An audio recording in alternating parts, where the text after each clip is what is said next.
4, 3, 2, 1. Over to you, Chair Carr. Good evening, everyone. I'll call this reconvening meeting of the Standing Committee on Policy and Strategic Priorities of May 25th, 2021 to order. This committee meeting is being convened by electronic means as authorized under Part 14 of the Procedure Bylaw, the City of Vancouver Electronic Meetings Regulation, and the order of the Minister of Public Safety and Solicitor General of the Province of British Columbia, Emergency Program Act, updated Ministerial Order number M192. And as such, committee members are participating by phone, and as chair of this meeting, I'm also participating by phone. Please note that if my connection is lost during any portion of this meeting, we will recess the meeting until my connection is restored. If committee members lose connection during the voting process, we have staff on hand to facilitate getting you back online quickly while we suspend the voting process. The contact information has been circulated to you. Video of committee members speaking, presentations, and vote results will be projected to viewers when available. The committee is also reminded that we need to ensure there is quorum during the meeting, so make sure your video is enabled. We acknowledge that we are on the unceded territories of the Musqueam, Squamish, and Tsleil-Waututh nations, and thank them for having cared for this land and look forward to working with them in partnership to build this great city together. I also want to take a moment to recognize the immense contributions of City of Vancouver staff who work very hard every day to help make our city an incredible place to live, work, and play. Deputy Clerk, may we have the roll call, please? Yes, Mayor Stewart. Present. Councillor Carr is in the chair. Councillor DiGenova. Present. Councillor Fry. Present. Councillor Swanson. Here. Councillor Hardwick. Present. Councillor Wiebe. Oh, Councillor Wiebe had declared a conflict of interest on this item. Councillor Boyle. Present. Present. I heard that, but it's very faint. Thank you. Okay. Councillor Dominato. Present. Councillor Bly. Present. Councillor Kirby-Young. Present. The meeting has quorum, Chair Carr. Great. I'd like to go over our plan. Following the updated guidance issued on December 4th, 2020 and further extended on February 5th, 2021, in-person participation for local government meetings and public hearings is not permitted under the Provincial Health Officer (PHO) order on gatherings and events. Therefore, speakers who will be providing comments to Council will be by phone, and a moderator will assist in patching the speakers through when their turn comes up. Speakers should follow along on Twitter at @VancityClerk for updates on the progress of the meeting so they don't miss turn to speak. Any comments on agenda items can be sent to Council using the web form on the city's website. The link to that form will be tweeted out on @VancityClerk. I also want to note that the City of Vancouver's long-standing commitment to equity, diversity, and inclusion, including utmost respect for all genders. I remind Council that when addressing speakers and staff, we will avoid using gendered honorifics and instead refer to the person by first and last name or role or title. On May 19th, 2021, the committee completed items 1 to 4 and item 8 and began hearing from speakers on item 5, reducing barriers and deepening affordability for nonprofit, co-op, and social housing in every neighborhood, which was members' motion B2 before the recess. Today, we have 5 items of business remaining on the agenda. The 5 motions that were referred from the council meeting on May 18th, 2021. As we proceed, we will revisit our progress in an effort to update speakers waiting their turn on the probability of being heard tonight, or if the meeting will recess and resume tomorrow evening. Should the business not be completed prior to 10 p.m. this evening, we will recess and convene again the Standing Committee meeting tomorrow, Wednesday, May 26, 2021 at 3 p.m. Finally, I would like to remind Council members that any amendments must be submitted to the City Clerk in final written form before the Council member introduces them. Please ensure the City Clerk has received your amendments before it is your turn to speak. We have 5 motions remaining on the agenda that were referred from the committee, or sorry, the council meeting on May 18th. So noting again, after hearing from speakers, we will go into the discussion on the motions. Just before proceeding to continuing with item 5, Councillor Dominato, I see that you are on the speaking queue, and I'm wondering if there's something relevant to the process that I've described so far that you wish to address. Yes, thanks, Chair Carr. And it's simply that I need to move an LOA for tomorrow evening, and I thought I'd do that now as opposed to trying to do it later in the evening. Okay. Can I make that motion at this time? Yeah, I believe that you can, and you don't need a seconder because we're in committee. So I'm just going to proceed with a verbal vote on this. All those in favor say aye. So, Aye.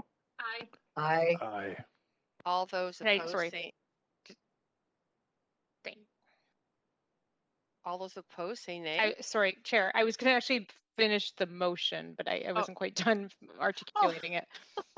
Okay. That was my apologies. Okay. I'm assuming it was for the meeting, but if it was for the whole entire meeting, but maybe if it's specific, my apologies. I should have asked you to complete. Go ahead. Yeah, it was to articulate that the LOA would be from 7:15 onwards, so I can participate in the first part of the meeting, which starts at 3. Right. Oh, sorry. Oh, right, it starts at 3. Okay. Yes, 7:15. Okay, that we haven't yet decided if we are going to continue, extend. In the event. I think we just had a calendar entry that said we would go up till 10 p.m. tomorrow. And so that's why I just wanted to be proactive and just get that cleared out of the way, that I could not be here past 7:15 tomorrow evening. Okay. I'll accept that as the full motion. And from 7:15 on. Okay, once again, council, all those in favor of this motion, say aye. Aye. Aye. Any opposed, say nay. Okay, that's passed unanimously. Thanks, Councillor Dominato. Thank you. Okay. So we are going to now continue with item 5, which is reducing barriers and deepening affordability for nonprofit co-op and social housing in every neighborhood. Members motion B2. On May 19th, we started hearing speakers and recessed after hearing from speaker number 109. Tonight, we will continue hearing from speakers, beginning with speaker number 110, Cheryl Webster. There are 126 speakers registered in total, so we'll go to the end of that list, asking for speakers to address council, and I will go over at the end of that the list once more to the end to call upon speakers who previously missed their turn.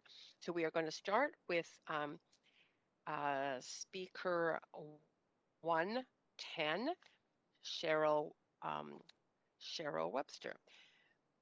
Hello. Can you hear me?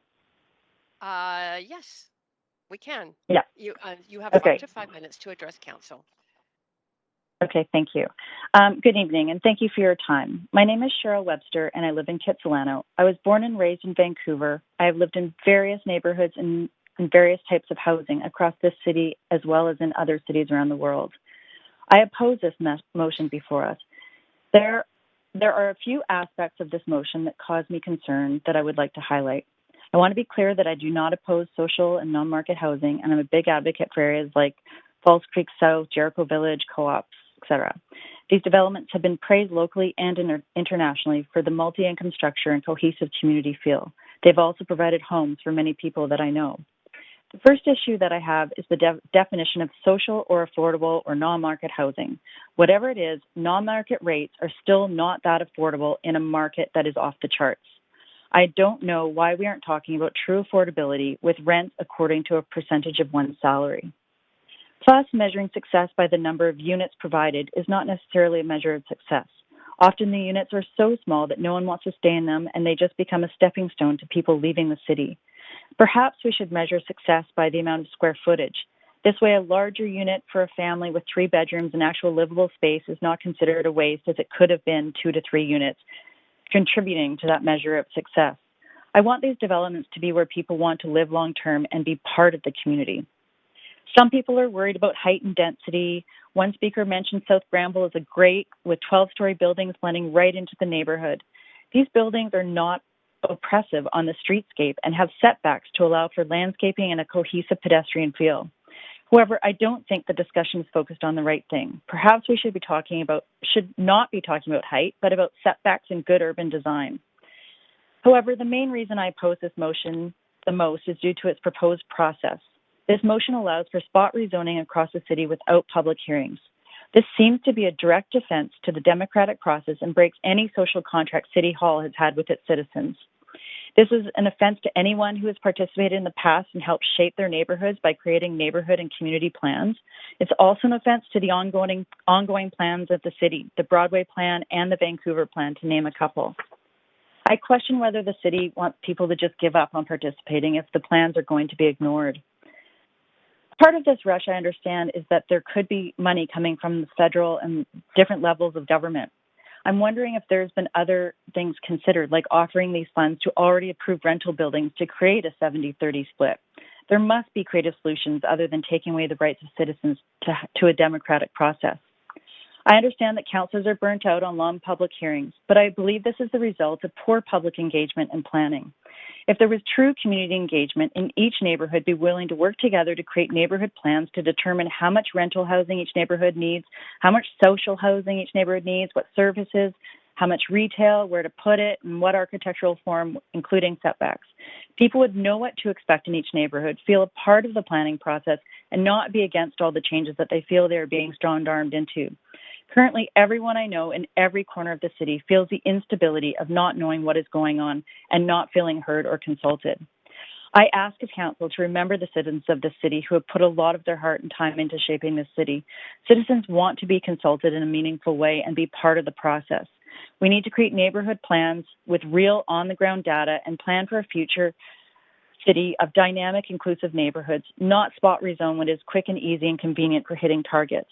If citizens are engaged properly up front and neighborhood plans adhered to, people would regain trust in City Hall and we could all be on the same side. I hope Council opposes this motion and will look at enhancing community engagement early on in the process of neighborhood-based planning. Thank you. And thank you very much for coming to speak to us. There are no questions to you, but again, very much appreciate your providing your comments to Council. Thank you. Great. And we are now on to Speaker 111, Maxwell Bryant. Is Maxwell Bryant on the line? Yes, Chair Carr, I understand. Speaker number 111 is on the line.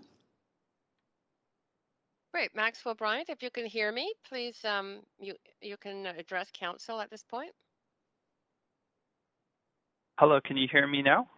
Yes, clearly. Thank you. You're loud and clear. Okay. Go ahead for up to 5 minutes. Thank you. As said, my name is Maxwell Bryant. I'm a resident of Vancouver and a rare example of a renter with a family on this call. Firstly, I want to recognize the good intentions of Councillor Boyle in aiming to accelerate a solution to Vancouver's housing affordability problem. As a father and a family with two beautiful daughters and a husband to an amazing wife, housing affordability is an issue that is personally close to my heart as I dream of providing the security of home ownership to my family someday. However, I am opposed to motion B2. I don't believe that this is the right motion for what we need in this city today. As you've heard from other members of our citizenry last week, I fear the outcome of this policy will undermine the democratic rights of Vancouver citizens who could be impacted by removing the rezoning application process for buildings in any neighborhood up to 12 stories. While I am a critic of the current overabundance of single-family housing zoning in place in Vancouver, the rezoning process is appropriate if newly proposed buildings will significantly change the character of the neighborhood or otherwise impact its current residents. We should be aiming at constructing housing in the missing middle and not 12-story monoliths across the street from a school or church. Last week, you heard from a number of members of the community to which I belong in Kitsilano, in many cases because of opposition to a specific project at West 8th and Arbutus. I bring up this project because it is an example of what could be approved and constructed under Motion B2 that we're debating today. I hope that eliminating the opportunity for local residents' input for this particular project is not the primary goal of this motion, but it is the likely outcome if it passes. BC Housing has published a website that provides details of a proposed supportive housing project which comprises 12-story, 140-unit building aimed to assist at-risk adults who are at risk or at risk of experiencing homelessness. I would like to rebut some of the remarks in favor of this motion, including 3 points made by certain speakers in favor of this project last week, including David Osberbury, a development manager for Affordable Housing Societies. Sorry, Firstly, 1 second, Maxwell, Bryant.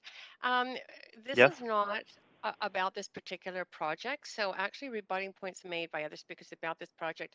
I've allowed the mentioning of this project at Arbutus and 8th by speakers as just an example of some concerns, but not the details around it. Given that that is going through its own process, and you should be aware is that process will lead to a public hearing. So if you could just focus on the content of this motion in front of us, that is really what this meeting is about right now. Yeah, absolutely. I hear you. And I'm bringing this up specifically as an example. So I think when the motion was drafted, it says that we would not ever have a building that was constructed on a greenfield site because we couldn't, no not-for-profit would be able to afford a land at market rates. So this project is an example of a case where that wouldn't be true. There is vacant land at this site, and so if this motion passed, then this project would go ahead. My point is that rezoning applications are a good idea, and which is why they're required in the current legislation. Other points that were made by people in favor of this motion are equally rebutted by this example, having 12 stories with 140 units dedicated to at-risk adults without the proper supports in place. This is not what this legislation or this motion should be promoting, and I don't think that's what it's intended for, but this is the types of things that could happen if it gets passed, which is why, again, rezoning applications are a good idea and required in our current legislation. I do have other concerns, to your point, about this project, but I will hold them back, knowing that, or in the hope that this motion is defeated, such that I can engage through the community engagement required as part of the rezoning application on this site. Great. Okay. So with that, thank you, councillors. And that is well timed. You do have some questions though, so if you don't mind staying on the line to answer them. Of course. Great, thank you. And Councillor Swanson, go ahead, up to 3 minutes. Yeah, thanks for coming in. Were you aware that if this motion passes, there would still be a public hearing for the development at 7th and Arbutus, and that it could be rejected or approved? I don't know what'll happen. I think there's a lot of confusion over this, which is why I wanted to speak up today. A lot of concern in the community that this is our only chance to speak up, knowing that this motion, if passed, would no longer require a rezoning application on the site. So just to let you know, we got a memo from staff saying that that isn't true and that a rezoning would be required on that site. Thank you for clarifying. Does that help? Does that help make you feel any better? Then I might ask to clarify how that project would be different from the other projects that are foreseen under this motion. So I'm not an expert on that, but I'm assuming it's because this application has already gone through or is already in process, whereas other projects. Point of order, Madam Chair. It's Councillor Dominato. Yes, yes, we're now ahead, engaging in a Q&A between speakers and counselors. And if you could maybe clarify the expectations. Yeah, that it's true that the speaker is the questions are from the counselor to the speaker, not from the speaker to council, just to be sure that everybody's clear about those rules. So Maxwell, Bryant, it's not about you asking a counselor questions. That's not the process, but a counselor, this is a time for counselor to ask you questions and for you to respond to that. And again, I'm just emphasizing for everyone, speakers and counselors, that this is about the motion in front of us, not the particular project and elements of the project at 8th and Arbutus that people have been bringing up. Understood. Councillor Swanson, did you have any other questions of the speaker? No, I just wanted to know if he was aware of what we were aware of. Got it. Yeah, that's eliciting a response, which is really not that two-way street, Councillor Swanson, that we want to go down. But I think it was fair. Yeah. Okay. And I think that is it for your questions. It is. So thank you so much for joining us. We really appreciate your conveying of your opinion on this matter. Thank you. And we are on to speaker 112, Leonid Burstein. Is Leonid Burstein, or I think Burstein on the line? Yes, I am. Great. We can hear. Yep, we can hear you clearly. Go ahead. Up to 5 minutes to speak to council. Hi, good evening. My name is Leah Burstyn, and for the last 10 years, I'm a resident of Kitsilano. And I strongly oppose motion by Councillor Boyle. Her argument that public hearing is too expensive for multi-million-dollar project is beyond criticism. We taxpayers should keep City Hall accountable. We know better is a rotten attitude by public servant. Yeah, we trust you, but we should check what you're doing for our benefit. I expect City Council to do the right thing and reject this motion. Residents of our city cannot be silenced by our elective representatives. That's all I have to say. Thank you very much. Okay, thank you very much. There are no questions for you, but thank you again for speaking to council. Speaker 113, Tatiana Burstyn.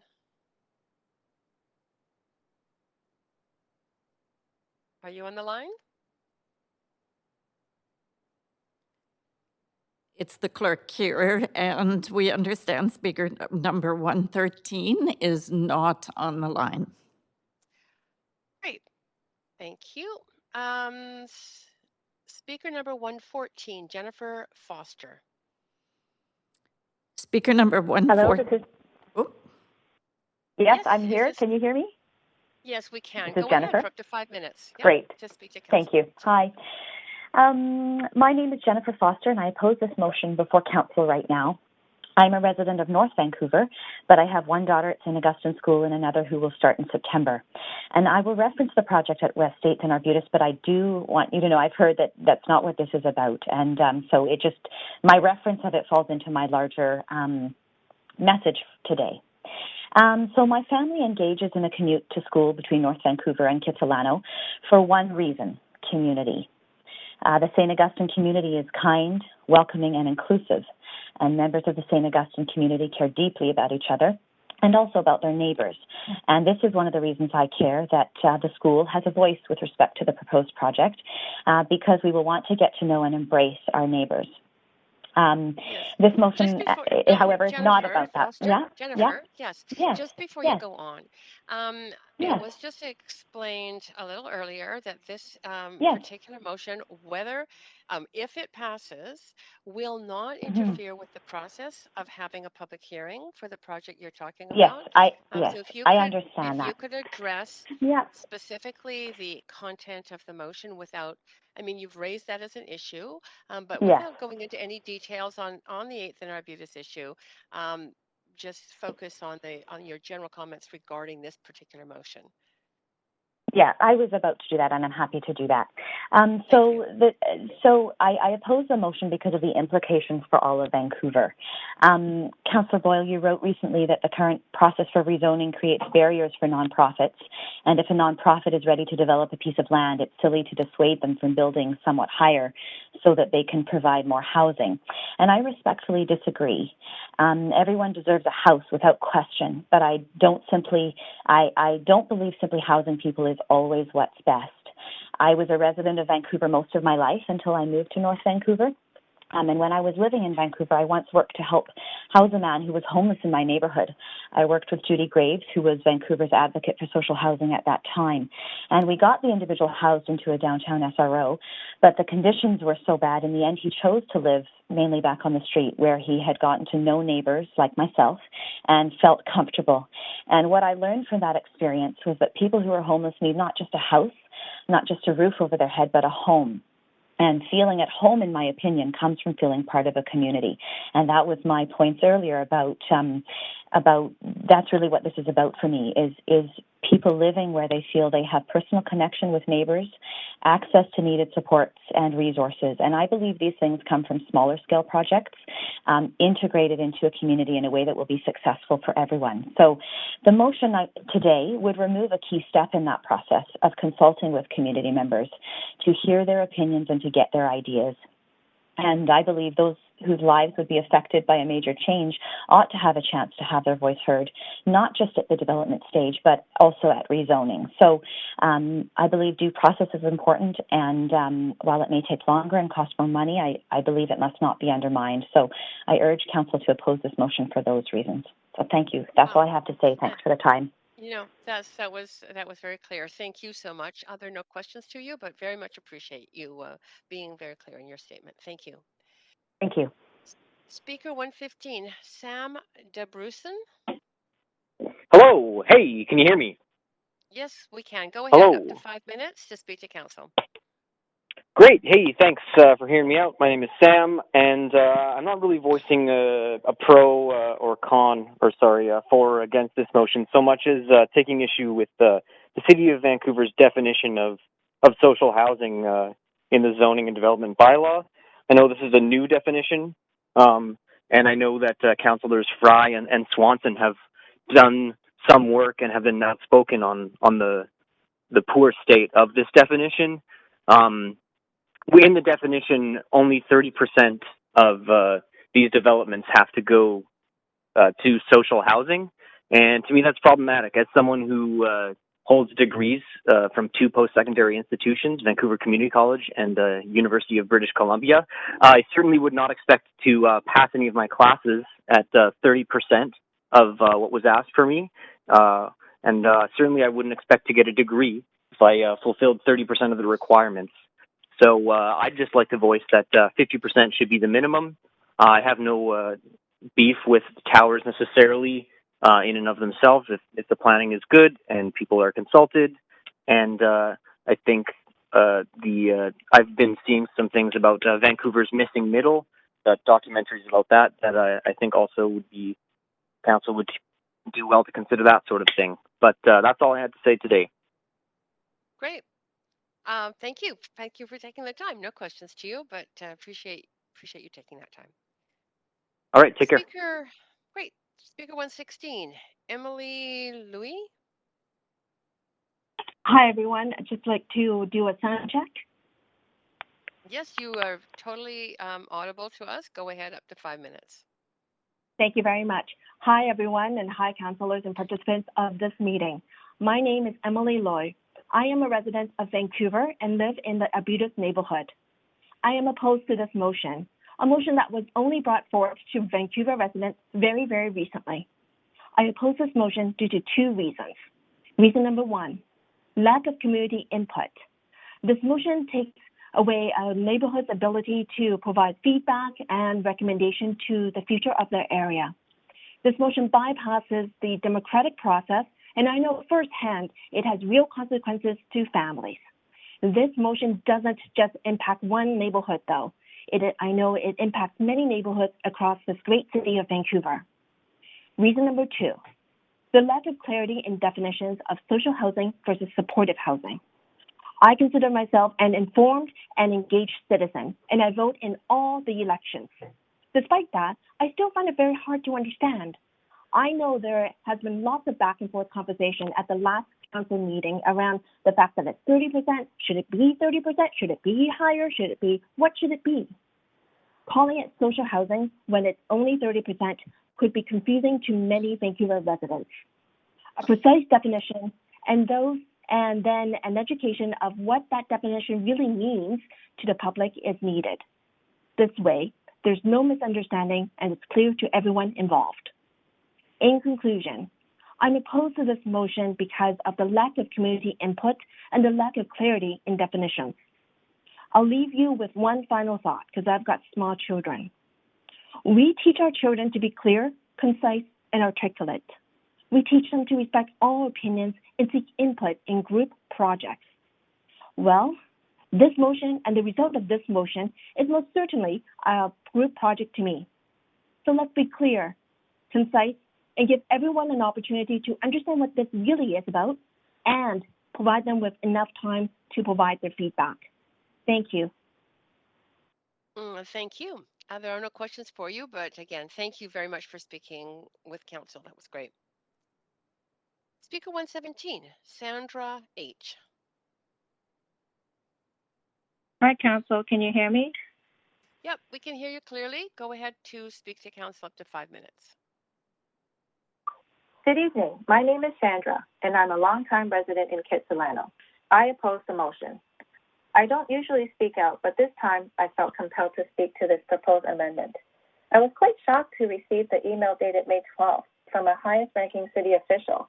It was full of misinformation and misguidance about this motion. It didn't mention anything about skipping rezoning to allow for up to 12-story social housing towers, and it mentions about it being easier to build million-dollar homes than it is to build a below-market rental building. If anyone has some sort of knowledge on the process, well, of course it's easier to build million-dollar homes because the neighborhood is already zoned for residential homes, large or small. So no rezoning is required for million-dollar homes and should not even be part of the equation. I think it's important that this motion be promoted in a clear and transparent way to the public, which in fact it was not. I found this quite disturbing as it's a violation of public trust. Another concern I had is the vague definition of social housing, especially when you say the buildings will be 100% social housing. That sounds like to the average person that 100% of the units will be below market rentals, which in fact is not the case. If you truly want to provide more affordable housing, why not do the opposite and make it 70% below market rentals and 30% at market rentals, which conceptually would make more sense, would it not? Another concern I have is the amendment appears to include not-for-profit and co-ops into the mix of social housing, which I had not heard before with the 6-story amendment. This is quite interesting. Will there be another motion next month to redefine social housing to include supportive housing? Do you see what I'm getting at here? So you can see how this ambiguity could easily result in the wild west of social order and chaos. I don't understand how council can actually put forward a motion based on a term that continues to be so ambiguous. I find it incredulous that the city would actually say, no, you can't have the public hearing for a rezoning process, because that's usually by definition where you get approval for height and density. So when the councilors do invite the public to the development process for the development permit approval, the only thing the public will be allowed to speak on is the character and form of the architecture, because in the rezoning process, the height and density would have already been decided on. Do you see what's happening here? This motion contradicts the city's own development plans and processes and is a malfeasance of government responsibility. There is a process built in place to help build neighborhoods and allow the people that live and work in them to thrive. You don't start to drive a car without getting your driver's license. There's due process. By taking away the rezoning for residents to have a say, and I know it's been said over and over, is that you're sidestepping democracy. But what hasn't been stated is that you run the risk of heading down that path of Vancouver becoming like that communist country in the Far East. Do we really want to become a society where citizens no longer have a say in the matter? And to accommodate the sudden increase in density, will there be any plans to add more services such as schools, fire halls, medical and policing services, which are already maxed out?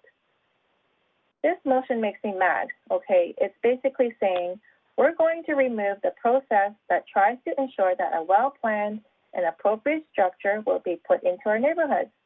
But instead, you are opting for a shotgun approach. Just pull the trigger. Who cares what we hit? I live in Kitsilano, but I don't speak for Kitsilano only. I think every neighborhood deserves to have proper consultation into these issues, which is affecting the height and density of their neighborhoods. For these reasons, I oppose the motion. Thank you. And thank you. And there are no questions to you, but again, thank you very much for speaking to council. Thank you. Thank you. We're on to speaker number 118, Stephanie Smith. Hello. My name is Stephanie Smith. I live in Vancouver. I'm speaking in a personal capacity, but for context, I'm a union activist and a Labour Council delegate. I was a long-time legal representative for tenants, many of them in nonprofit housing, and I've worked for nonprofits that provide social housing. I live in a co-op. And I hope you'll take all of that into account when I tell you that, unfortunately, I can't support this motion. And the reason is that I don't think the motion will achieve what it says it will. I don't think it deepens housing affordability, and I think it increases the risk of tenant displacement. And I think we're in this position because this is a policy that isn't driven by or responsive to the needs of actual renter households in Vancouver. Instead, it appears to be driven by the nonprofit housing sector, who are important institutional actors, but only a part of the picture. Last week, I heard a lot of comments about how nonprofit housing providers might deepen affordability. But I think it's important to evaluate this motion based on its bare language. We have to assume that it will achieve only the minimum standards it requires. Built into those standards is a very questionable definition of social housing. I think that if we've learned one thing from all the speakers, it's that this bad definition of social housing is getting in the way of making good housing policy. Within that definition of social housing, we're looking at a minimum standard of 30% of units at Hills rates and the rest at whatever the housing provider can charge. Housing income limit for a one-bedroom or studio is $55,500 a year. The median renter household income in Vancouver is $50,250 a year, so Hills rate units are only affordable to renter households above the median. This motion refers to grocery clerks and healthcare workers. Most grocery clerks can't afford a Hills rate unit, let alone the remaining 70% of the units in these buildings. Not too long ago, I was working in a City of Vancouver funded frontline position, and in that role, I was borderline for a Hills rate unit. It's compelling to talk about housing for healthcare workers, but meanwhile, there are waiters and line cooks and office cleaners and, in my acquaintance, singers and horn players and painters, and this housing is not for them. And these are the people who are hanging on by their fingernails in the last bits of affordable market rental housing in Vancouver. As we heard when Council considered the motion regarding six-story buildings, these zones contain a significant amount of what's left of Vancouver's affordable market rental stock. Between speculative pressure from REITs in one direction and developers on the other, these tenants are being squeezed out. And to be blunt, what's proposed here is to tear down their apartment buildings and replace them with more expensive buildings that they can't afford to live in, except that they'll be operated by nonprofit housing providers. If these folks have been able to secure a non-market unit, I don't see anything here that compels the housing provider to maintain the current affordability levels on redevelopment. And on top of it all, in these internally subsidized models, nonprofits are gravitating to a loophole in the residential tenancy regulation can result in unpredictable and unaffordable rent increases for tenants in these RGI units. I'm also concerned that this proposal uncritically advances the TRP as sufficient to protect those tenants. As someone who's worked with displaced tenants, and as any tenant advocate has told you, it isn't. I think it's important to take notice of the fact that Councillor Wiebe has recused himself because he's received advice that this proposal could increase his property value. Even if agreements with the city could dampen any increase in land lift on properties currently owned by nonprofits, and even if the density increases only apply to nonprofit housing development, all councillors will be familiar with one-off density increases for public benefit or otherwise being used as levers for increased density on nearby sites and creating upward pressure on land values. This motion proposes to give away an enormous amount of public density. I think it's incumbent on council to ensure that it returns sufficient public benefit. Unless we have workforce housing that actually houses the workforce, rental housing policies that are alive to the economic circumstances of actual renter households, I don't think it does. So what I would ask council is this: reconsider the definition of social housing, strengthen the TRP, and receive and consider the B2 report on tenant protections that I believe is due this quarter. Consider what you can do to advance the security of tenants whose needs aren't addressed here, and do that before you embark on yet another densification proposal that could increase their displacement. Thank you. And thank you very much. If you don't mind staying on the line, you do have questions from councillors. Certainly.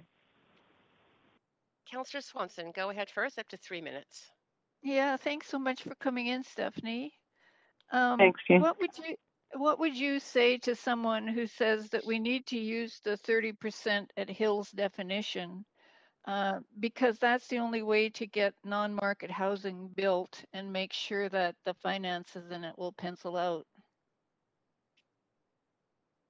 Well, okay, sorry, I'm not quite understanding your question. I mean, if what they're saying is 30, go ahead. When we asked the staff about this and we got a memo back and it said we have to, I'm paraphrasing here, but it basically said we have to use the 30% because that's the nonprofits need this sort of flexibility in order to make the finances of a building work. Like some buildings are expensive and they can only afford to give 30% at Hills. Some are cheaper and they can, or they might get a government grant and they can deepen the affordability. But they're saying that they need the people paying high market rents to subsidize the 30% that are paying a little bit lower. So what would you say to those folks?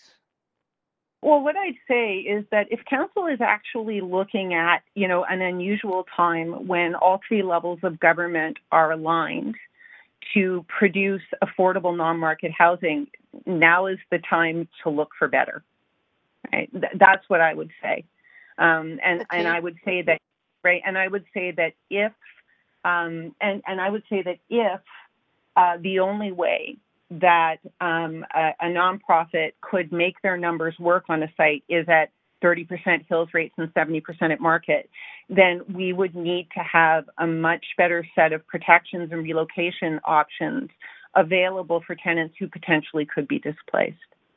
What would you think would be a better definition of social housing than 30% at Hills, something that could work financially? Right. I think that a definition of social housing should start with the median renter household income in the city. And I think that social housing development should be focused on median and below, right? I mean, the thing about Hills rates is that's the income at which, according to BC Housing or CMHC, people should be able to find housing in the private market. Right. So that definition says people who make that much money and above are able to find housing in the private market. So when we're looking at developing social housing, right, we should be looking at people who can't. And that means that we're looking at everybody below Hills rates. Okay. Thanks so much, Jer. Thanks, Councillor Swanson. And Councillor Fry, up to 3 minutes with your questions. Thanks, Chair. And thanks, Stephanie. You did a really great job of articulating what Hills is in relation to market, which often gets lost. So I really appreciate you did a fantastic job in Jean's question there to articulate that. What you may have gotten wrong, though, is the assumption that this applies to nonprofit housing providers.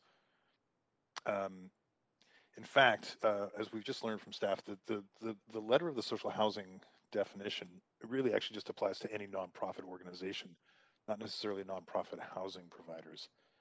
Does that change some of your reasoning around this? Well, I mean, I think that my central point, which is that if we're going to be giving away public density, we should be doing it for a public purpose. Doesn't change. I would also be concerned about some of the mutations in what's understood to be nonprofits potentially coming to, to land in Vancouver with our really sort of volatile real estate market. I don't think I can speak about it in any more detail than that, though. I need to get a look at what staff are saying. Yeah, fair enough. Just to touch, if you're comfortable touching on some of your work as a Sure. as a housing advocate. So, am I correct in assuming that a lot of your work was with folks living in nonprofit housing provider housing? Yeah, especially when I started working at Mosaic, actually, and I worked with newcomer households. I started working a lot with people who were living in non-market housing. I mean, yes. So be careful not to name.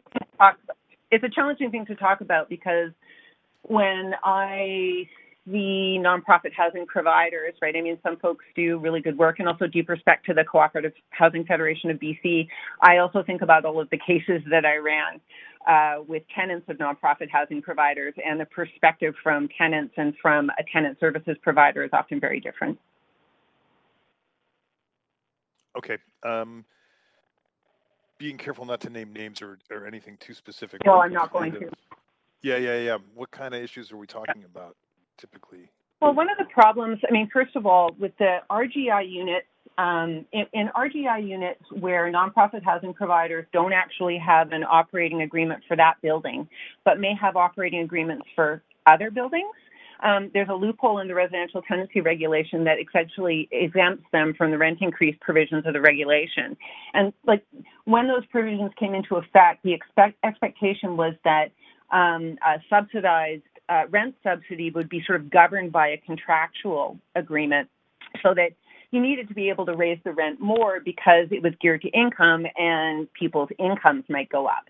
But there are all of these cases where they don't actually have a contract governing subsidy, which means that nonprofits have an enormous amount of latitude when they're raising rents in RGI units, and tenants have no protection under the Residential Tenancy Act. And this is something that unfortunately, that is unfortunately all of the Councillor Fry's time. He didn't leave you very much time to answer that question. I'm sorry about that, but no, sorry, and I went on at length. I apologize. No, not at all. It's all very interesting. But you still do have more questions from other councillors. So here, Councillor Hardwick, you have up to 3 minutes. Well, thank you very much for your commentary. Rather than a question, my first point is a request. Would you, presuming that you've written all that down, would you share it with council by email? Of course. Yes. Thank you. I think some of the points that you made were unique among what we've heard. But one of the things that just came up in your conversation or questions with Councillor Fry was really, you mentioned the legal opinion or what we'd heard from staff with respect to the definition of social housing and its implications here. And I think this is as good a time as many, Chair Carr, to comment or put the question back as a point of information to you. And that is, it was suggested that subject. Just 1 second, Councillor Hardwick, there is going to be ample time for points of information, but this is your time to question the speakers. So can you hold your point of information? Certainly I can do that, but I just, again, it was prompted by Councillor Fry's question of the speaker. Yes. And so I will be touching back on that later. Thank you. I'm quite happy to postpone it. But again, thank you very much to the speaker for your well thought through and articulate remarks, and hope to see them in writing. Thank you. Great. Thank you. Thank you. Thank you. That is it for your questions. Thank you, Councillor Hardwick, and thank you so much, Stephanie Smith, for your presentation answering all those questions. We are now on to speaker 119, Neil Murphy. Hello. Hi. Yep, we can hear you clearly. Hi. Go ahead. Up to 5 minutes. Okay. Perfect. Hi, my name is Neil Murphy, and I'm a lifelong resident of Vancouver. I've lived in Dunbar, Kitsilano, South Granville, Grandview Woodlands, Mount Pleasant, and now for the last 15 years in Hastings Sunrise. I'm opposed to the proposal. A majority of Vancouver's 675,000 residents do not even know about the proposal before council tonight. Personally, I regularly read the Vancouver Sun online, watch and listen to and read the CBC on all its different media platforms. I only found out about this proposal through an email from a family member and with only about 12 hours to register to speak. The first media coverage on CBC radio was the morning after you started to hear from speakers from the public on this proposal last week. I find this proposal to be undemocratic as it eliminates community involvement in shaping the development of our communities. It eliminates the expertise of planning staff, and it rips up the community plans that have been developed through the hard work of neighborhoods and city staff. This proposal effectively silences neighborhoods that have been screaming for that missing middle to be filled. The proposal simply sounds like an expansion of the moderate income rental housing pilot project without a single one of those projects having been completed or occupied to being given a citywide plan. In the 2 MERP projects approved in my immediate neighborhood, the market housing was priced as being $1,650 for a 1-bedroom. Jean Swanson, a resident in my neighborhood, stated in the council meeting that after canvassing nearby, older, already pre-existing stock of rental buildings, rents were almost half of that. These new projects to provide below-market housing are flawed in that they make the market rental housing component more expensive than existing housing and act to gentrify neighborhoods. As an aside, none of the promises made to council to my neighborhood attached to the approvals have been fulfilled or even started.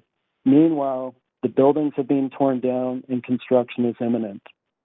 The short time frame with little public discussion or scrutiny of this proposal that will so dramatically change the scale, feel, and affordability of the city feels like council's acting with executive order as opposed to really wanting any public input. There should be an election issue, not something that is discussed over the telephone on a Wednesday and the following Tuesday evening during a pandemic after we all received such great news from Bonnie Henry today. Let the democratic process determine if we want to make such dramatic change. Thank you. And thank you. You don't have any questions from councillors, but very much appreciate your speaking to us all. We are on to number 120, Patrick Cleary. Hi, can you hear me? Yes, clearly. Go ahead, up to 5 minutes to speak to council. Thank you. Long-time listener, first-time caller, love the show. However, I must admit that the show has caused me a little distress lately. Notwithstanding, I'm comforted by the many voices who have spoken up. I've never been so impressed and inspired by the articulation shown over the last few days of meetings. My idealism is returning, and it's predicated on the strength and conviction of the speakers. On behalf of everyone who's spoken, I ask that you all listen. My name is Patrick Cleary. I'm a resident of Vancouver, and I want to thank you for this opportunity. I'm here to express my opposition to Resolution B2. I suspect much of what I'm about to say has already been said, but I'm opposed for the following reasons. First, up to 70% of the units can be for expensive market rentals.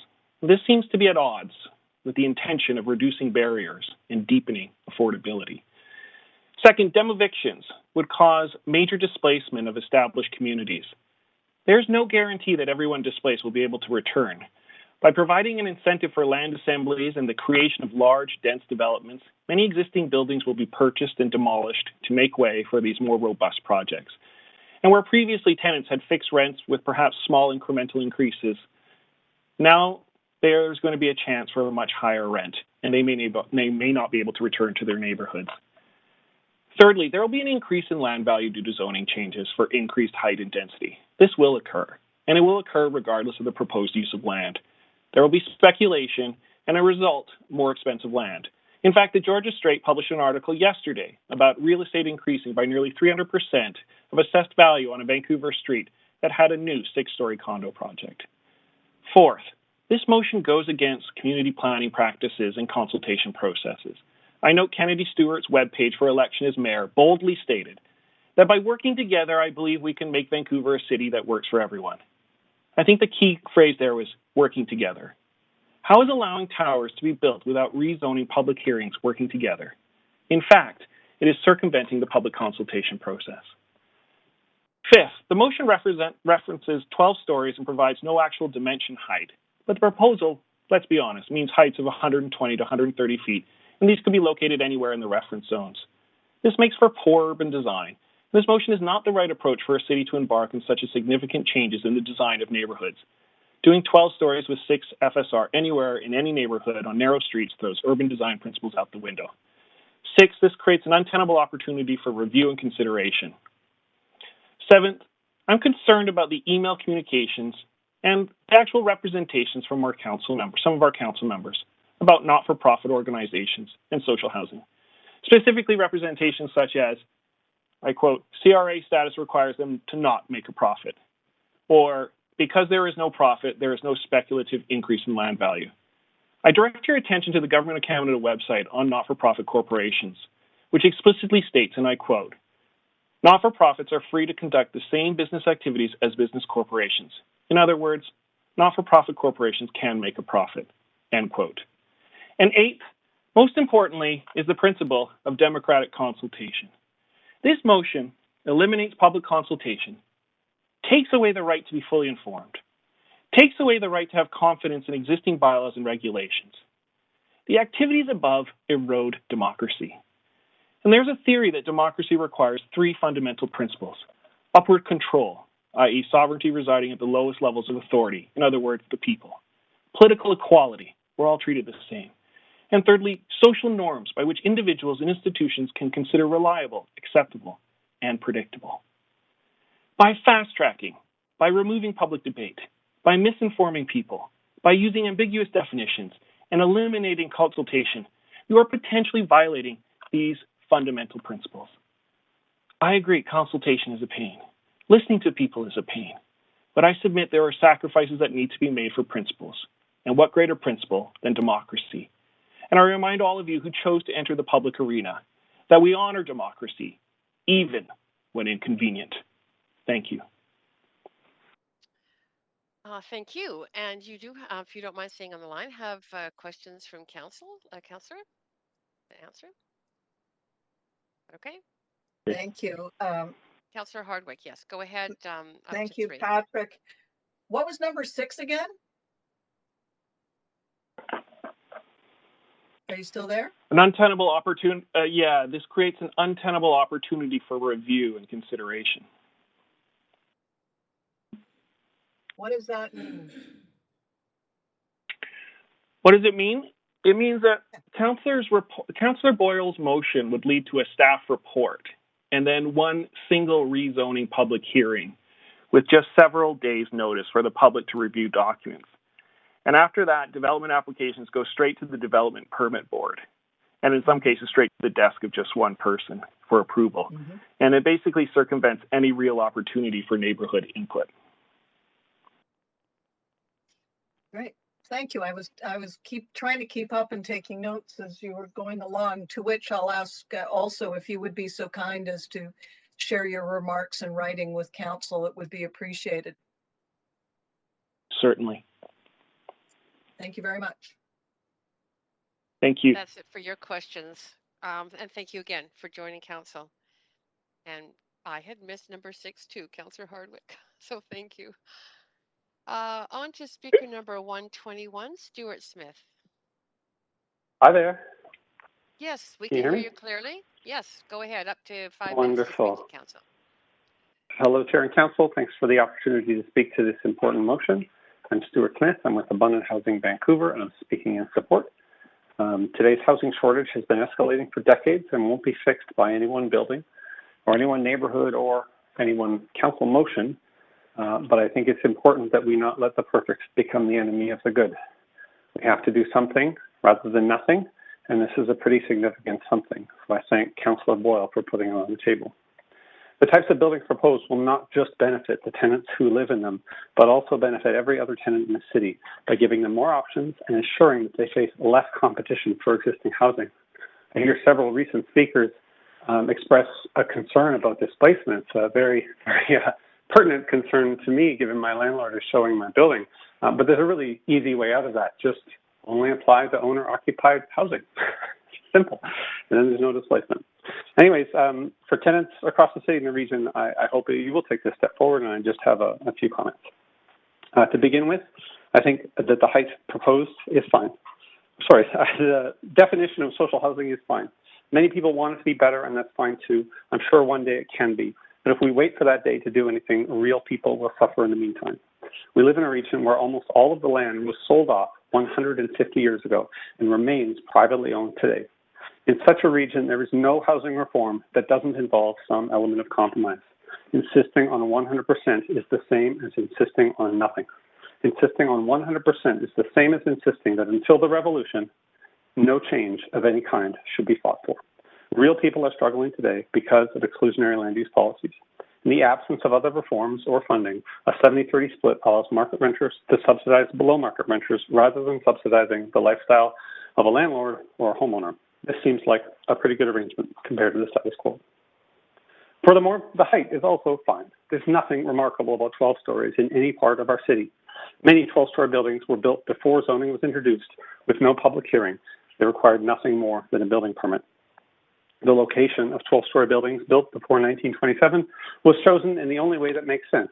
They were built where people wanted to live. Well, today, people want to live in currently exclusive neighborhoods, so that's where we should build 12-story buildings. Today, the location of homes is chosen by income and wealth. If you can access landed capital, you get access to the whole city. If you can only afford to rent an apartment, perhaps in a 12-story building, you're constrained to a few small, heavily populated quarantine zones, the West End, Mount Pleasant, Fairview.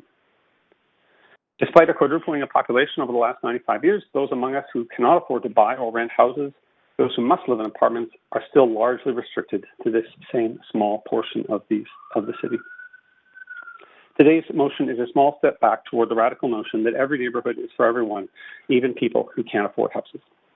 Finally, democracy is a system of government in which all people get a say in how our government works, no matter their station in life. Democracy is not about giving some people the right to choose their neighbors.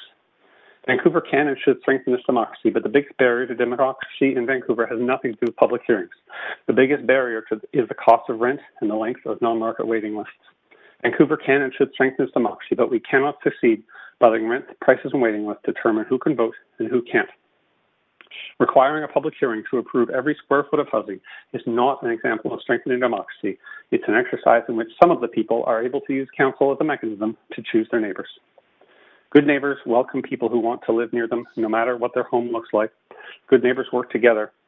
Good neighbors work with each other, whether they've lived in the city for 40 years, 24 hours, or whether they plan to make their home here tomorrow. I urge council to approve this motion. Thank you.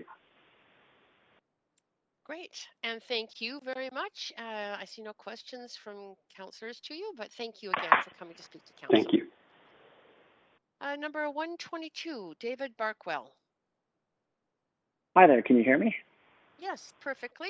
Up to 5 minutes to speak to council. Great, thanks for the opportunity to speak here. I want to start off by saying that we all feel bad for those less fortunate and believe that the concept of social housing with appropriate support is important. Our community is actually quite supportive of social housing, but doing so in a way that sets individuals affected and the neighborhood up for success.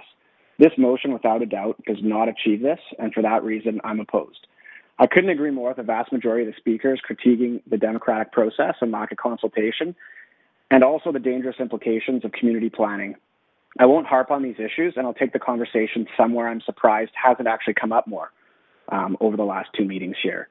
We need affordable housing, and a proposal such as this 12-story plan will push up the cost of real estate further in impacted neighborhoods. It'll line developers' pockets with more profits, and it'll be a nightmare on city planning, creating so much uncertainty for neighborhoods and people looking to plan their family and their lives. All those issues are even before the safety and security issues that this would create for select neighborhoods. That is what I really want to talk about here. The issue is integrating social housing into every neighborhood in the city instead of loading up select few neighborhoods. The downtown east side model is an absolute failure, so we need to do something different. What is happening right now is warehousing people without solutions and concentrating these individuals who are in unfortunate situations without adequate solutions, and it's harmful to them and the communities around them. For example, my neighborhood in Mount Pleasant, we have the Biltmore and soon to have the Best Western SRO in the same block. There was zero consultation with residents in the neighborhood. I can tell you that crime in the neighborhood has never been higher. We have had our secured condo parkade broken into several times, our mailbox broken into several times, several attempted break-ins, countless break-ins into our stairwell, causing damage, setting off fire alarms in the middle of the night and morning. This is all in the last 7 months. It's a lot. Previously, we had our bike room broken into on multiple occasions, and many other issues. Also, on top of that, many mornings during the day and the night, there are explosions from fireworks, firecrackers, and vandalism. All the other buildings in this neighborhood are facing a similar issue. 2 of the neighboring buildings had their mailbox broken into just the other week. And actually, this I had to add after I had prepared the speech last week, but we actually had 2 incidents since the last council meeting to discuss this. 1 attempted break-in and 1 successful to our mail room. So we know from having discussions with the police when reporting these issues that the crime rates have increased in correlation with the Biltmore becoming an SRO. Many of the perpetrators are caught there. There's a big difference between low barrier and high barrier tenants. We have the Recovery Center on our block as well, and we've never had any issues from them. Everyone's very supportive. In fact, we're actually supportive of the Biltmore as well. Our issue is just the lack of planning. In a pandemic year where insurance costs have doubled, we're having to spend money increasing security, and we're still getting broken into. We have to consider hiring a full-time security guard. We're also concerned about the safety, security of loved ones. My partner takes the bus to work on the block of the Biltmore, and the other day there was a gentleman who got on with her carrying and playing a knife seated beside a family on the bus. And I couldn't stress this enough, but we're very sympathetic to mental health and addiction issues facing people in this city, but it's unfair to load up select neighborhoods disproportionately to bear the burden of what comes with these developments instead of dispersing across the entire city. We're supposed to be one city and sharing in everything together. The issue is we're putting people in homes, not providing them the support they need to set them up for success. Having 2 social housing developments on the same block is not setting people up for success, and it's poor planning, unfair to the neighborhood. It's hard for people to turn their life around when surrounded by others in a similar situation and you're not having the adequate support there. I can't imagine having 4 or more of these on the same block because of this motion passing without any consultation with the city, with the community. The way I see it, the city is moving the issue to select neighborhoods without a real solution to treat people, just finding boxes to stuff people in. In addition to that, they are then raising the tax rates on people who this is impacting and leaving the neighborhoods without additional policing or security. The city is effectively charging neighborhoods more to be less safe. And again, as I said, I can't stress it enough that we want help for everybody. It's time for the city to start dispersing social housing to every neighborhood in the city. We already have more than our fair share in our neighborhood and a few other neighborhoods. The downtown east side model does not work. Now, I'll take this a slightly different direction, but this is also not to mention the incredibly high cost of taxpayers of these recent building purchases. I understand that funding is coming provincially and federally, but to hear that it's costing $750,000 per unit in neighborhoods with expensive real estate is appalling, both to the city, provincial, and federal taxpayers. There's studio apartments in the city that cost much less. Further, there's other cheaper neighborhoods where there's other solutions that can be done at a much cheaper price. And I'm very, very curious to see what neighborhoods council live in and where they own real estate investments and how that's lined up with the proposed social housing developments. The public should know this, just like when Mayor Grigor Robertson put forward the motion for a bike lane through his neighborhood without adequate consultation. It was an obvious conflict. I'm a bike rider, FYI, so I love the bike lane, but I'm just trying to draw the analogy here. I am an owner in the city, and I want affordable housing for my friends, family, and neighbors, especially for young people and those that are disadvantaged. I would be thrilled to see a major correction in the market. Most of us want affordable housing, but everything that has been done has only pushed prices up further.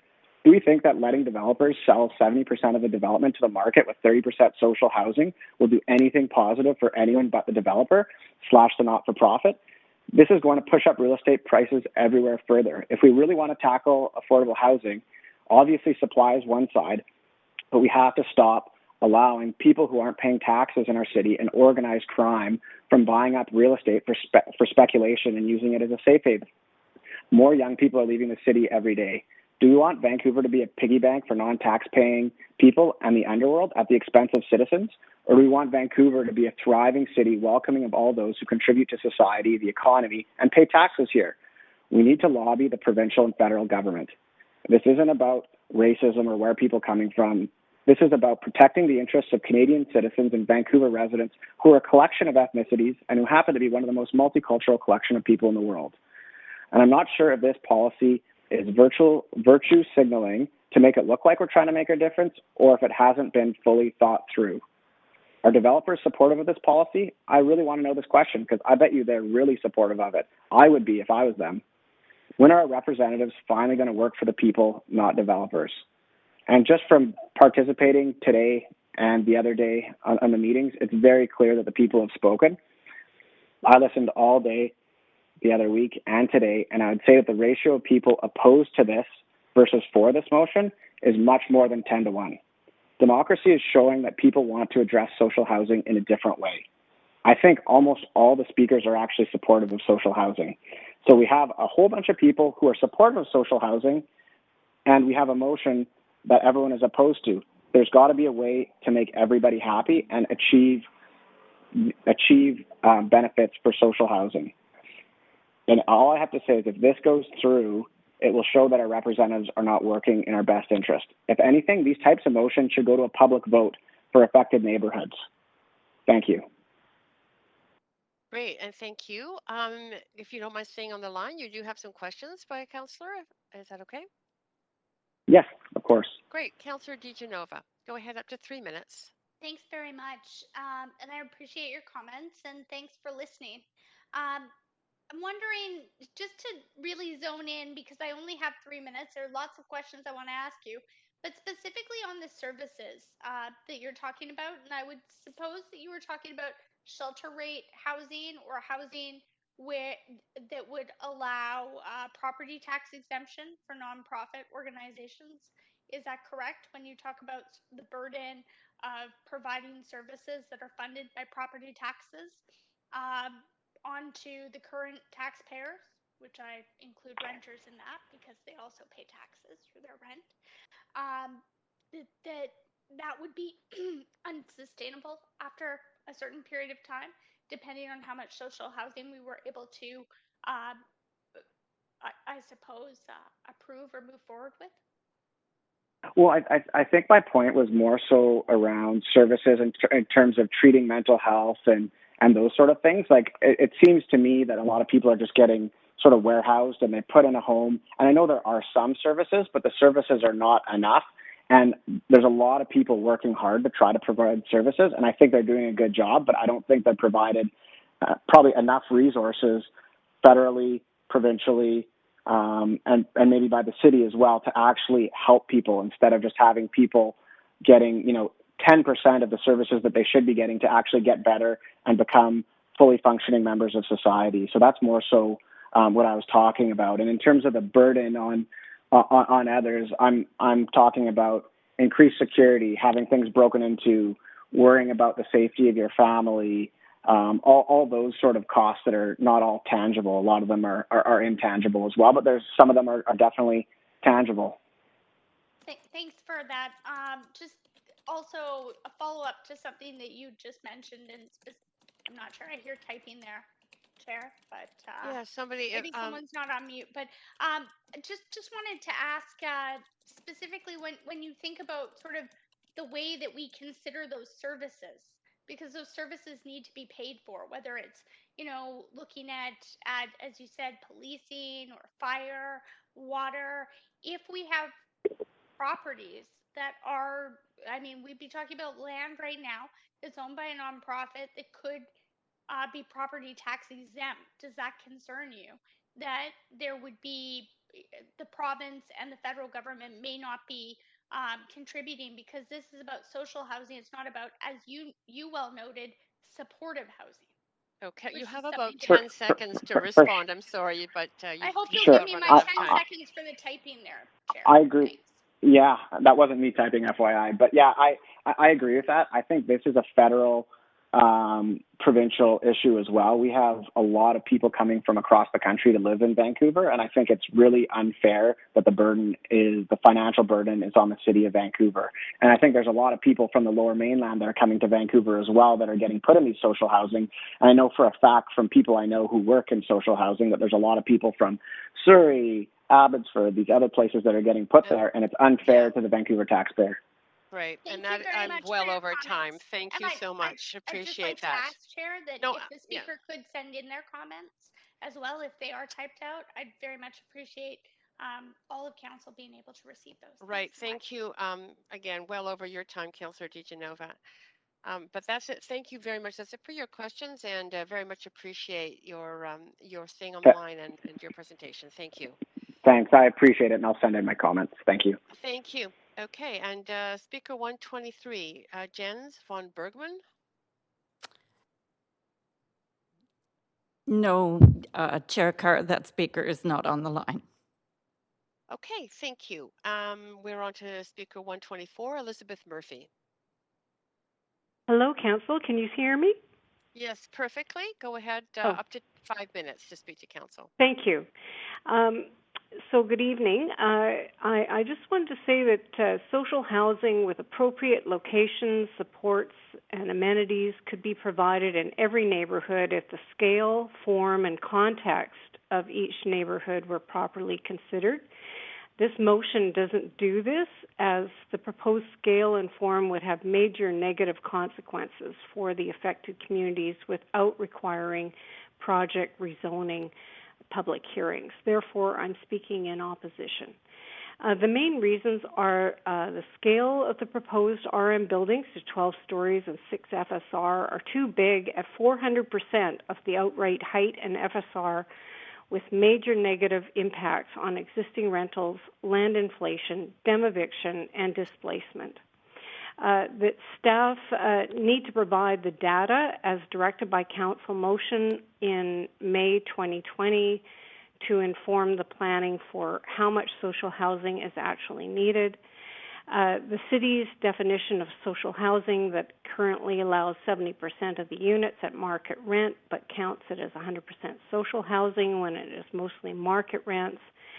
And it is undemocratic to allow major increases in height and density without public hearing and undermines community plans.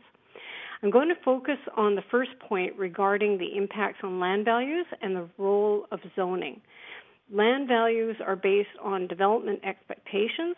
This is set mainly by, 1, what is allowed under the zoning both outright and conditionally, 2, the site influences such as location, views, amenities, and 3, speculation based on precedents in the area that determine potential for zoning increases. The huge increase in scale proposed for RM3 and RM4 of up to 400% of that allowed by current outright zoning would increase land lift for the subject property and all of the area around the site. It would go from 3 to 4 stories at 1.45 FSR to 12 to 13 stories, including the exempted top floor amenities, with 6 FSR. This would definitely increase land values, especially since it would be within the zoning without a public hearing at 70% market rentals, and that in many cases it would have spectacular views in otherwise low height areas. This would be a huge incentive for developers to create nonprofit corporations to take advantage of this benefit, including potential subsidies from senior governments for very low financing. The apartment zones contain most of the city's existing affordable older rentals. Huge increases in development rights will result in loss of these rentals that are generally larger and more affordable than both new market and subsidized rentals. It will displace people through eviction. even if the city fixed the definition of social housing to be all truly subsidized units, a 12-story, 6 FSR building in otherwise low-density area would set huge precedents of size that cause speculation for potential future spot rezonings for condos. Zoning used to be adhered to, with spot zoning rare if ever. Vancouver's use of conditional zoning at the discretion of the Director of Planning were relatively small increases. To increase conditional zoning by this magnitude of 400% above outright zoning is beyond what is reasonable. The Part B of the motion that proposes similar but unspecified zoning increases in most other residential zones would have the same problems and effects. The predetermines planning outcomes. This is not proper planning process. Under previous CMHC and BC housing programs, they learned from the failed urban renewal social housing tower projects of the 1950s and 1970s. The priority was changed to ground-oriented family housing that fit into the context, generally up to 4 stories, with a limit of 50 units per project that was fully subsidized in a co-op model. This could be successfully integrated in most neighborhoods and should be reinstated. In response to a previous speaker the other night, the Arbutus Walk project was one of my projects when I worked at BC Housing. It required 20% true social housing for the whole site, consistent with large site policies. It's a ground-oriented co-op for families. Okay, Elizabeth Murphy, you are just over time, but you do have questions from a counselor. So if you would like to stay on the line for that, that would be great. That would be great. Thank you. Okay, Councillor Hardwick, go ahead. Up to 3 minutes. Yes, thank you very much. I'd like to ask you a question a little bit about the notion of land inflation. Presumably the reason that the nonprofit housing industry wants this is because they can't make the numbers work within the existing zoning. So the notion is let's rezone it, and that's going to make the numbers work from a pro forma perspective. Have you had any experience with pro formas on social housing? Well, yes, because I used to actually, as a property development officer for both the City of Vancouver and for BC Housing, I was involved in building social housing. And I think the problem with the way things are the programs are set up right now is that they're letting form follow finance rather than when CMHC and BC Housing had their previous programs in the 90s. They recognized that they had to fit in with the existing zoning so they would be part of the community. They would be ground-oriented for families, and they set up their numbers to work with that. The idea that we just keep rezoning to meet whatever figures the development industry say that they need in order to make something pencil out is a mug's game, because it just keeps increasing the amount of upzoning, which definitely has an impact on land values, and they're just in increasing speculation, because anytime you put a very big building inside an area that's otherwise zoned lower, like from 3 or 4 stories up to 12 stories, the next time someone comes by to try to rezone a site in an area that's close to that for condos, they're going to be pointing to that building regardless of its tenure as the precedent for the scale for their building. And people will be looking at this as speculation for what they can build in terms of market, both rentals and for condos in the future. So it just ups the ante and creates the new height to beat. And so it has everything to do with the problems of affordability we're having now. Sorry. Great. Yeah, that's okay. But that is it for your time, Councillor Hardwick. Thank you very much, Elizabeth Murphy, for coming to speak to Council and for answering those questions. Very much appreciated. Thank you, Councillor Carr. So we're on to Speaker 125, Larry Benge. Good evening. Yep, we can hear you clearly. Up to 5 minutes to speak to Council. Okay.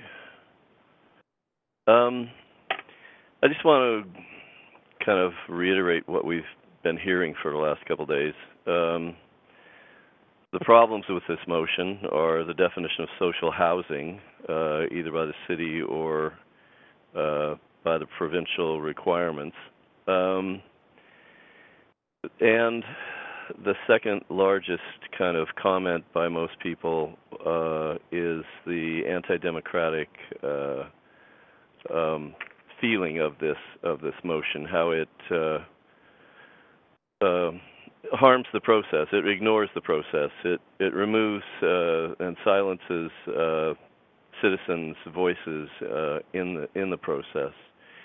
Although claiming that you will have further opportunities to comment, those opportunities come by way of a development permit board, which is very, very limited in its comment ability, or not at all. Because the motion is moving towards, it's the first step towards embedding these changes into these very zoning bylaws. And as somebody said, these buildings can appear without any public consultation. You would hardly know that they're coming because they are part of the zoning bylaws, so there's not even a sign that will show up. Some of the other things, it overrides existing community plans, very little time to consider the information for feedback and consideration, because the information is released on a Thursday for a Tuesday hearing following, so most people don't know about it. And the other part is the continuing problem with data and the lack thereof. How much social housing do we actually need in the city? We don't know, because we don't have the data. The staff has not given out that data so that people know what it is. And a clarification of a question that Jean Swanson asked, Councillor Swanson asked of one of the earlier speakers, of the concern about 8th and Arbutus development. It is an example of what could happen, whether it is subject to this passage of this or not. It is an example of what could happen in the future, that a building such as that would be allowed because the embedding of 12-story maximum height in the zoning bylaws would allow that to go ahead without any public consultation, any public hearing at all. The idea given by another speaker just a few speakers ago, that what people who oppose this motion are asking for is that every building built in the city of Vancouver should be open to public consultation. Well, that's simply not true, because the existing zoning bylaws, under which probably a majority of the buildings currently being built are built, those buildings are approved without public consultation, because the zoning has gone through a consultation process in the establishment of that zoning. So that's something. How am I doing? Let's see. This points out just over 1 minute left. Okay, this points out the importance of neighborhood-based planning policies and the need for better ones. It also points out The possibility of setting a target for affordable housing, should that be 100% median income, or could it possibly be something other than 30/70, such as a combination of rent-secured income, median income, and deep subsidy housing? There are a lot of different options. Why not look at it? Also, who is monitoring social housing successes and failures so that we can build on the successes that have happened in the past, and there have been a lot of them, and learn from the failures as well, and don't repeat them, and move on to better solutions. Also, don't use public hearings as the premier tool of public engagement. It is one tool; it's not the prime one. If you give it more importance, it builds tension, and it creates these public hearings where you have 126 speakers, or 200 or 300, which we've had before. We need to get into a better process of neighborhood-based planning where we can start settling differences within the neighborhoods and not have to spend all this time and energy. That's it for your time. Thank you very much. I see no questions to you, but very much appreciate you taking the time to speak to us. Thank you. And number 126, Randall Helton. Hello, Randall Helton here. Can you hear me? Absolutely, okay. Loud and clear. Go ahead, up to 5 minutes. Okay, thank you very much. I'm opposed to this motion and encourage all members of council to reject it. I have been living in Vancouver for about 30 years and have been a very close watcher of City Hall for thousands of hours for the past more than a decade. And I'm speaking now as an individual. The motion's purported intent to promote social housing has its merits, but the definition of social housing definitely needs to be corrected, as many people have mentioned. And this motion has far too many flaws to be fixed by amendments. I think it's totally irredeemable, and council should reject it. And here are the rest of my thoughts on this. More accurately worded, I think this is fast-tracking rezoning without public hearings to 12 stories and 6 FSR in RM3A and RM4 zones to as yet unspecified heights and densities in almost every other neighborhood of Vancouver for 70% market price rental housing. I think as it's worded, the motion itself is misleading. The completion of a city-wide plan was one of the main tasks of this council, and many of you on council were elected for a promise to do that 3 years ago. I'd like to see everyone on council and the city staff exercise more discipline and focus to this task of completing a meaningful citywide plan. And that would mean starting by insisting that staff provide the data that has been requested unanimously by council a year ago, and then putting as much energy and resources as possible into completing a comprehensive and a trust-building Vancouver plan. And I really think the word of trust building is important. I think that council and staff have been mutually enabling a failure to focus on this task. We've seen a barrage of motions and push surveys that hive off specific corridors, types of housing, or zoning districts, and raise ruckus, create divisions and everything. And many of these have citywide implications and significant ones. But I think we need to get to the main task of a citywide plan and stop these types of motions. The former planner Scott Hine asked in an article recently in the Tyee, how much of Vancouver is even left to plan? The city pledged to engage neighborhoods on their futures, but it keeps interjecting new zoning. Much of what you have heard so far from speakers reveals an underlining tone of public mistrust or wariness or skepticism towards the municipal government, especially when it comes to planning. Why is that? Over the past 15 years or so, the city has expended much of the public trust, if you could consider that to be like capital. And it does not have to be this way. I think that it could be improved, and senior management at the city, as well as all our elected officials, should really be working on rebuilding that trust and credibility, especially when it comes to planning matters. So in conclusion, I ask that you please reject this motion and get immediately back to the real task at hand, which is a meaningful consultation on a citywide plan that can build trust in the City Hall. There are ways to address social housing once the definition is rectified, and I think that could be handled within the overall consultations. Thank you very much. Great, and thank you. If you don't mind staying on the line, you do have questions. That's okay. Councillor DiGenova, go ahead. Up to 3.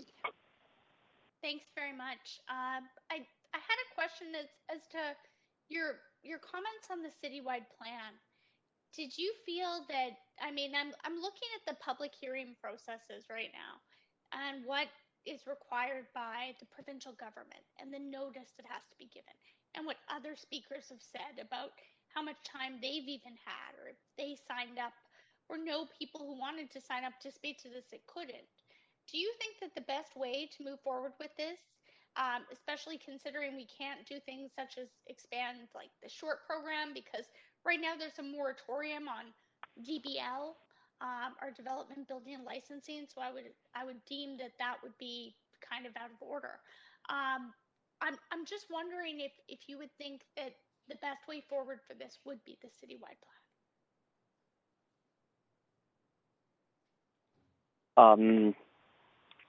Yes, well, I think, so you're asking me if the best way forward is a citywide plan? Yes, or would you rather see something happen that unfortunately we put a moratorium on, and because we put a moratorium sort of on looking at sort of the licensing side instead of the public engagement side and rezoning and land use and planning side, we can't, it's my understanding, move forward on the other side of that. Yeah, sorry, I'm not sure I totally understand. Sorry, we have a moratorium right now on any of our licensing processes. So really, all that's left to us is land use and zoning. I didn't support it, but others did, and that's where we are. And sorry about that. Just trying to give you the background about my question. So if that's where we're at, is it important to you that this goes to the citywide plan? That I know Councillor Carr had originally moved forward for robust consultation and planning and consideration. Is it important to you that is considered in this? Yes, well, I think I'm still not sure about, I don't know the background of the moratorium and stuff like that, but I do think that the city is spending a large amount of resources on many different consultations now through Shape Your City, and these are all seem to me distracting from the, your different sections of the city are being sectioned off with isolated consultations on them. And in fact, they often seem to be working towards preset conclusions. So I think, as I mentioned before, need to build trust in the consultation processes, but focus on getting the citywide plan going. And I'm sorry, I don't know about what moratoriums are in place right now. That's okay. That's it for Councillor DiGenova's time. But if you could send your comments in writing, that would be great. I would really appreciate it. Okay, that's great, Councillor. Thank you so much. And thank you so much for taking the time to speak to Council and to answer the questions. Appreciate it very much. Thank you very much. Okay, great. Council, we are at the end of the list. However, I'm going to go back and call out the names of those people who were on the list, but were absent when I called their names before. So I'll only do this once, but I am going to go through this list, and we are going to start from the top with Tom Armstrong, who was public body representative from Cooperative Housing Federation of BC. Tom Armstrong, are you on the line? I am. Can you hear me? Yeah, perfectly. Go ahead. Up to 5 minutes.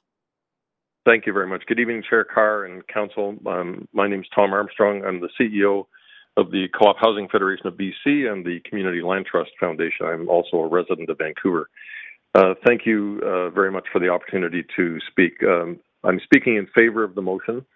When I spoke to you about a month ago on the motion to allow automatic increases from 4 to 6 stories, I described it then as a modest proposal.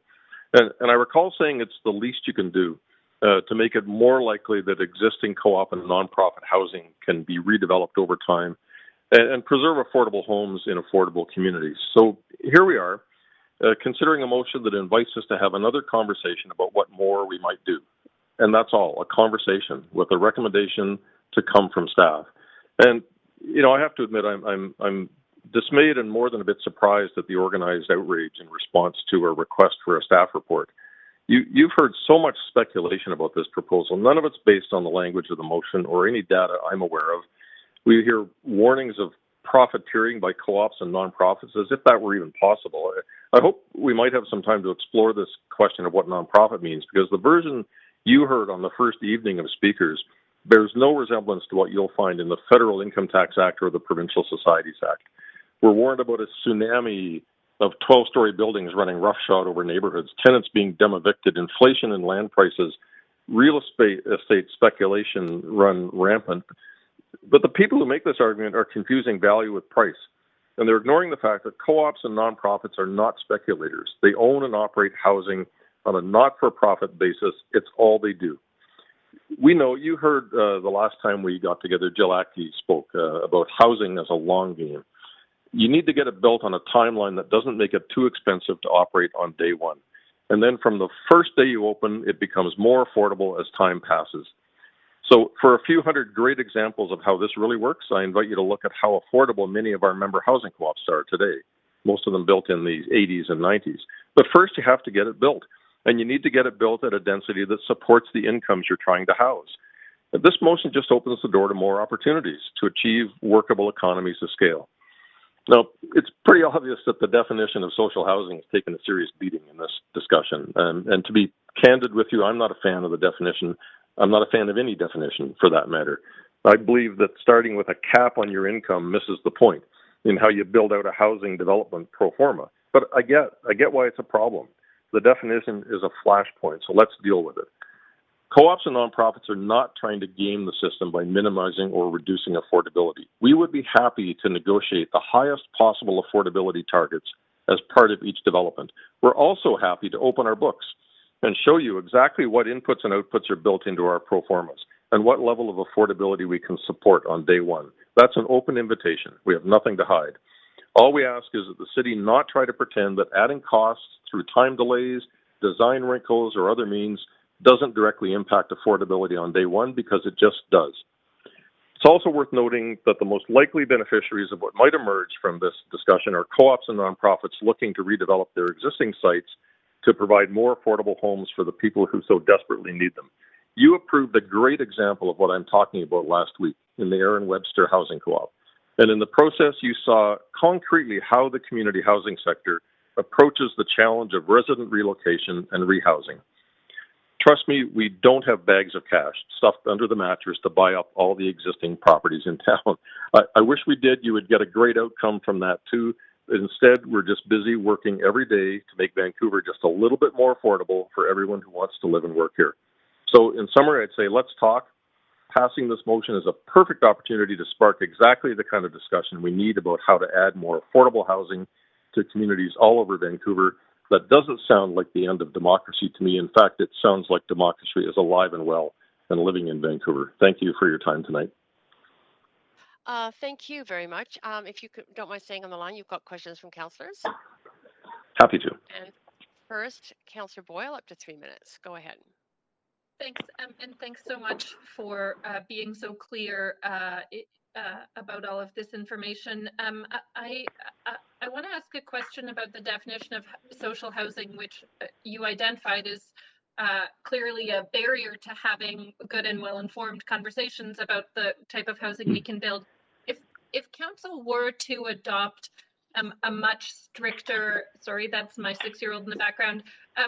If council were to change that definition to say require all of the units to be below the median household income or something much stricter, what would that mean for the viability of new co-op housing across the city?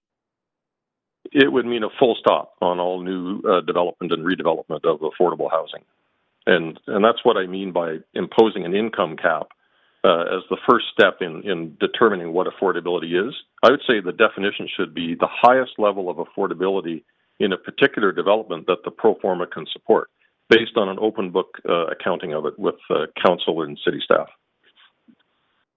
Okay, I appreciate that. And I wonder as well, I know you spoke to this a little, but there's been a lot of concern that this system will be gamed by for-profit developers or profit-seeking investors or whatever else. Can you speak a bit more to the requirements in terms of the system not being played like that? Well, I'm assuming that the opportunity to take advantage of the proposal that's being made is available only to not-for-profit housing operators. And in that case, the land inflation issue doesn't really become a factor, other than when the value of land owned by a nonprofit or a co-op increases, it raises the borrowing ceiling for the nonprofit, so you can actually afford to borrow enough to get your project built. But it doesn't affect the price because you're not intending to sell. So if your mission and your articles of incorporation, this goes back to the nonprofit definition, require you to pursue only activities that deliver on the mission you were incorporated to pursue, and don't allow proceeds of sales or dissolution to be distributed to individuals or members, then you've locked in the affordability, and the increase in the value of the asset can only be used to deliver more security of tenure and more affordability over time. Okay, thanks. I have one more quick question, which is, do you have a sense of the number of people on waiting lists for co-op housing in Vancouver? It's so many thousands that many co-ops have just simply closed their waiting lists because it's not fair to tell people they might have an affordable home in 5 years. Okay, thanks for all of those clarifications. Thank you. Thank you so much, Councillor Boyle. And Councillor Swanson, up to you next. Up to 3 minutes. Yeah, I was wondering if you could expand on the issue that some people have brought up, that nonprofits can scam the system and could scam the system and make a profit by paying their workers a big fat salary or things like that. Yeah, I think our books are open, so there's there's nothing to hide on for a nonprofit. I think people sometimes confuse profit and surplus, and I hope nonprofits are organizing their operations to generate a surplus every year, because you wouldn't want to partner with an organization that ran on such a threadbare basis that they couldn't hedge against any contingency that cropped up. But the Income Tax Act makes it really clear what has to be in your articles of incorporation to qualify for a tax exemption federally.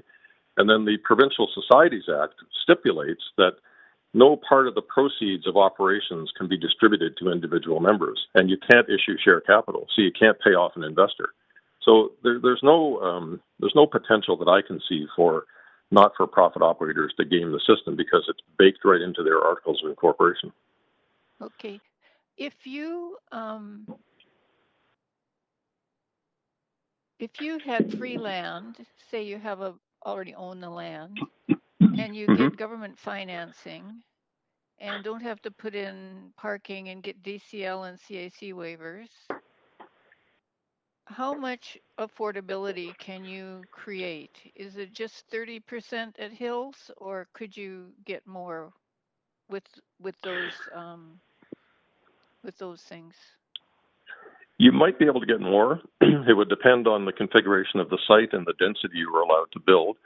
We just built out the 4 sites down on the Fraser River and the one on Kingsway, and that was a deal that we did with the city in 2014, and that was free land, 99-year leasehold for $10, and then it was possible to expect to deliver homes at an average of 3/4 of market rent with a target of 20% at shelter rate. You couldn't do that today. Just in 7 years, the market has shifted so dramatically. Construction prices, labor, soft costs have gone up so much that it really needs to be a site-specific, deal-specific penciling in of the numbers. So how could we get more affordability? Just get more money from other levels of government? Or how much will the increased density allow you to increase affordability? And you don't have too long to answer. Please, thank 9 seconds. Yeah. I think it comes down to when you measure affordability. Affordability needs to be measured at 1, 5, and 10 years. And the housing you build today is the least affordable it will ever be on day one, and the most affordable 10 years and on. Okay, thank you. Great, thank you for those questions, and you still have more questions. Go ahead, Councillor Fry, up to 3 minutes. Thanks, Chair. Thanks, Tom. Do you think that that social housing, as we define it now, should be really the exclusive purview of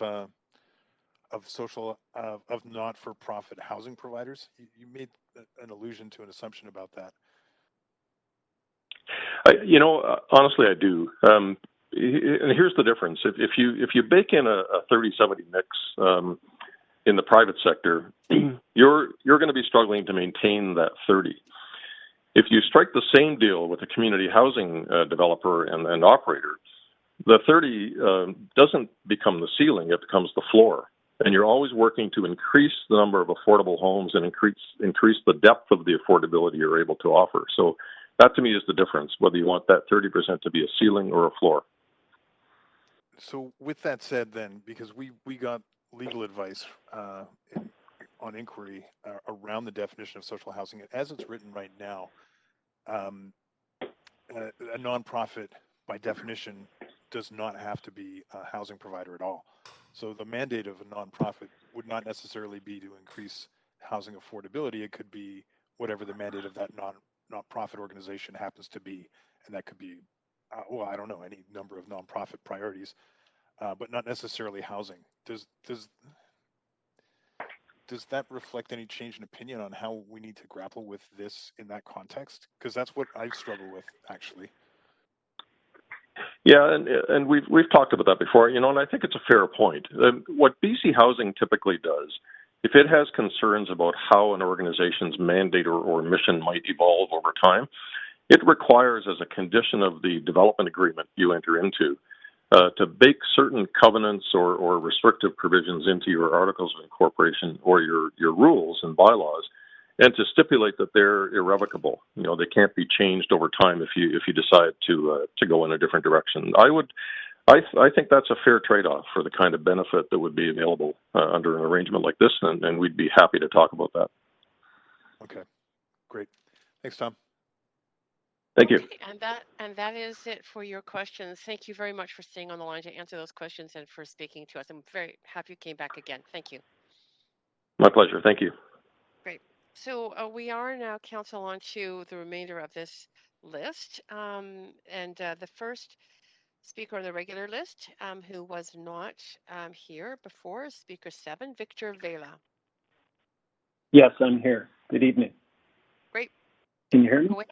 Yes, perfectly. Up to Good. 5 minutes. Go ahead. Good evening, everyone, and thank you for your time. I had a list of things to mention, but I was so moved by all the speakers that were providing detailed information on the proposal, which I am against. I am a longtime resident of Vancouver. I've lived in Hastings Sunrise, Fraser Hood, as it's called now, Oak Ridge, and in Kitsilano. And I've seen the city evolve through a process of consultation with the neighborhoods. They may and have been, council has been voted in for specific reasons to provide overall guidance to planning and to provide information to residents and voters throughout the city for the betterment of the city as a whole. The housing situation is not new. It's always been a case in Vancouver. We've always had issues, and we've never been able to address them correctly. However, the rezoning and zoning and approval process that's in place now provides some stability and provides an open venue for people to comment on how they see their city grow. This motion, if approved, goes against that. And it goes against the comments that are on the city website and at the planning, find a development permit application or permit. The City of Vancouver is committed to making sure that neighbors are informed about proposed developments in their neighborhood and that they have opportunities to provide input quote unquote. That is what voters and what residents of Vancouver expect from our council. Leadership to maintain that openness. I want to comment briefly on Mr. Armstrong's comment with respect to that the social housing projects don't necessarily add to spikes in real estate value. As a former owner of a property on Gravely Street, just west of Commercial, that was many years ago acquired in an assembly for a social housing project, I disagree. I was lucky enough to make a fair amount of profit off of that property, although I really didn't want to sell, but the neighborhood had changed and the density needed to be increased. His comment also about approve this motion and then let's talk, that goes against the grain of what and where we live. That is not a position of openness. It's a position of weakness to the voter. If council retains that strength, that leverage to do what they will, and this is what this motion gives the power to council. And I'm in disagreement on that. Thank you. And thank you. I appreciate you coming back to speak to us tonight. There are no questions for you, but again, thanks very much for being here. On to speaker 11, Jordan Strong.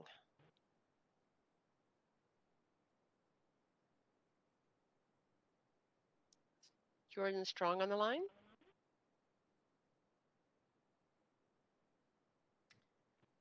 It is the clerk here, Chair Carr. I do understand that speaker number 11 is not on the line. I'm just double checking. Could you just give me a moment, please? Yep, no problem. Yes, I got confirmation. Speaker 11 is not on the line. Right. Council Speaker 17 was on the line but has withdrawn. Was on the list. Speaker 19 would be the next one, Annie Tang. Is Annie Tang on the line? No, speaker number 19 is not on the line. Okay, thank you. And number 20 is withdrawn. Speaker 23, John Rucastle. Hi there, can you hear me? Yes, very well. You have up to 5 minutes to speak to council. Great, thank you. Good evening. I'm Dr. John Rucastle. I'm a prostate cancer researcher who lives and works in Vancouver. I stand in opposition to the proposed motion. I participated in a recent public forum facilitated by BC Housing, who were happy to punt questions, insisting that they would be appropriately addressed during the rezoning process. This motion eliminates that process, and I feel it makes a mockery of what I was participating in. And it stifles the voices of the community on a go-forward basis. Removing due diligence is not acceptable. Vancouver housing is a crisis, but knee-jerk reactions are very rarely good solutions. I want to see thoughtful responses that take into consideration all voices in Vancouver. I want to see developments that are consistent with community plans, not ones that have immunity to them. I want to see developments that are consistent with the Vancouver's published values of fairness and integrity. I want to see developments that are consistent with the oath of office sworn by you, Council, that include the oath that you will govern with fairness. By disenfranchising one group of constituents for the benefit of others, fairness and integrity cannot be claimed. The housing crisis needs to be addressed efficiently and effectively, and I don't believe it should be done without due process. Yes, fast track and optimize the process, but no, do not eliminate the process. It's simply not fair. I oppose the motion because of the flexibility it creates, not for the intended beneficiaries, those in need of housing, but for the profiteers. Please, Council, do not be naive that this is just because it's a nonprofit responsible party at the end of the process that there is not money to be made every step of the way. Case in point is a recently approved social housing development on 6th and Brunswick. This is a 12-story development next to Lions Manor, which is an existing social housing. The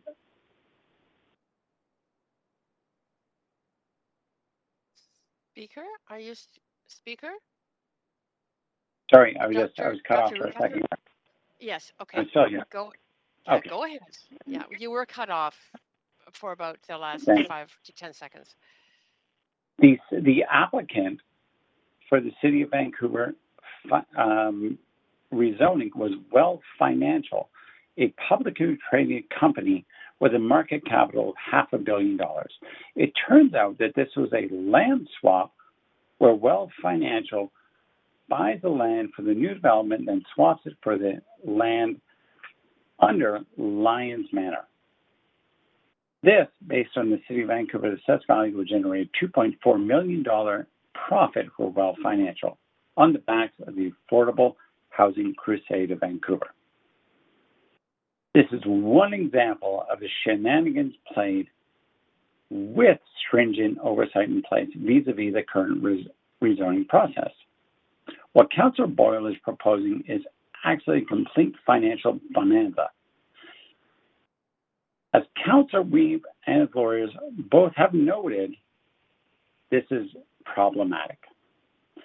The motion claims 100% of residential floor area must be for social housing. However, the city's definition of social housing only requires a minimum 30% of the units be occupied by households with low incomes.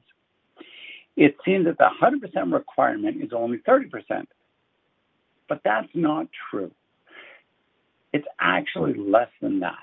Remember that the city's definition is based upon the number of units, not the square footage. With the flexibility provided by this proposal, one could have a design where 30 300 square foot supportive units and 70 1,200 square foot units at market value. This would be compliant with the council's proposal, but would actually have less than 10% of the units being supportive of those people in need. The proposal of Councillor Boyle is well-intentioned but short-sighted. It is rife with the potential for abuse. A developer could simply enter into an agreement with a nonprofit to finance a project. The nonprofit would then be on the hook to pay the developer back at a premium. The 10 or maybe 20% of units on the lower floors which are supportive would more than compensate for the rent generated for the luxury units above. Effectively, the developer would siphon off the cash, eliminating profits from the nonprofit. It is misleading to address this up as an exclusively social housing proposal when only a small minority. And you are well over your time. It's just I'm sorry, but you've taken an extra 30 seconds. So, and I don't see any questions, but I do really want to appreciate you taking the time. I gave you a little bit of extra time because of the blank out in part of your time where we couldn't hear you. But thank you very much for coming to speak. It is very much appreciated. Council speakers 25 and 32 have withdrawn. So we're on to speaker 36, Whitney Dunn. Yes, councillors. Thank you for the opportunity to appear to speak before you. I am a resident of Vancouver. I live in Kitsilano, and I'm neither going to support nor oppose this motion, but I do want to make a few points about it from my perspective. First, the motion, the density does seem fine. It seems appropriate for these neighborhoods for which it's proposed, and particularly considering the scale of the housing crisis in Vancouver, which does certainly have a supply element. I'm going to disagree with some of my friends here who've been on this call that moving forward with this motion for staff to make a recommendation really to dispense with rezoning for these kind of projects is not anti-democratic. The problem with rezoning as it currently stands is it overweights the interests of current residents over those who could potentially benefit but don't currently have a voice in the process. All the people who could potentially live there but don't know about it, haven't moved to Vancouver, haven't moved to the neighborhood at this point. Then I want to ask to propose to the council 4 specific things. The first 2 dealing with other potential changes to the RM3, RM4, or to ask staff to consider, is if we're going to be first increasing the density in these neighborhoods by that amount, perhaps staff could consider other changes to RM3, RM4, for example, allowing commercial at grade. Those zones don't seem to currently allow things like restaurants or coffee shops. And with the neighborhoods potentially becoming much denser, that is something to consider. The second is a major theme, I think, from everyone who's spoken, is the affordability of housing, which turned on the cost, partially on the cost to build it. And perhaps staff could consider other potential changes to the zoning, such as, for example, removing any mandatory parking minimums or alternative construction methods which might not be currently allowed. A third point deals with the uplift in land value. And I can see that's a sore point. It's a touch point that if we allow this increased density on the land, that it's going to be a transfer to potentially private landowners, including who might want to seek similar density. To me, that's confusing. Let me take that back. That is unquestionably is a transfer of public wealth to private hands if the land does increase in value. But the solution to that isn't to prevent this kind of rezoning, it's to capture that value. And city does have means to do that. So if we are transferring public wealth in the terms of the value of that land, then we should capture that back because it is a public value. The last point is simply that zoning is separate from funding. There's a lot of argument over the definition of social housing and how we can best pay for it, but how we pay for social housing is quite a different issue from the amount that we allow in this city. And those are my comments for the council. That is great. You don't have any questions from council, but thank you so much for taking the time to be with us and speak to this motion. So council, we're moving. Thank you. We're moving on to speaker 37, Alexander Skudlarek. Chair Carr, I'm just double checking. I understand that speaker 37 is not on the line.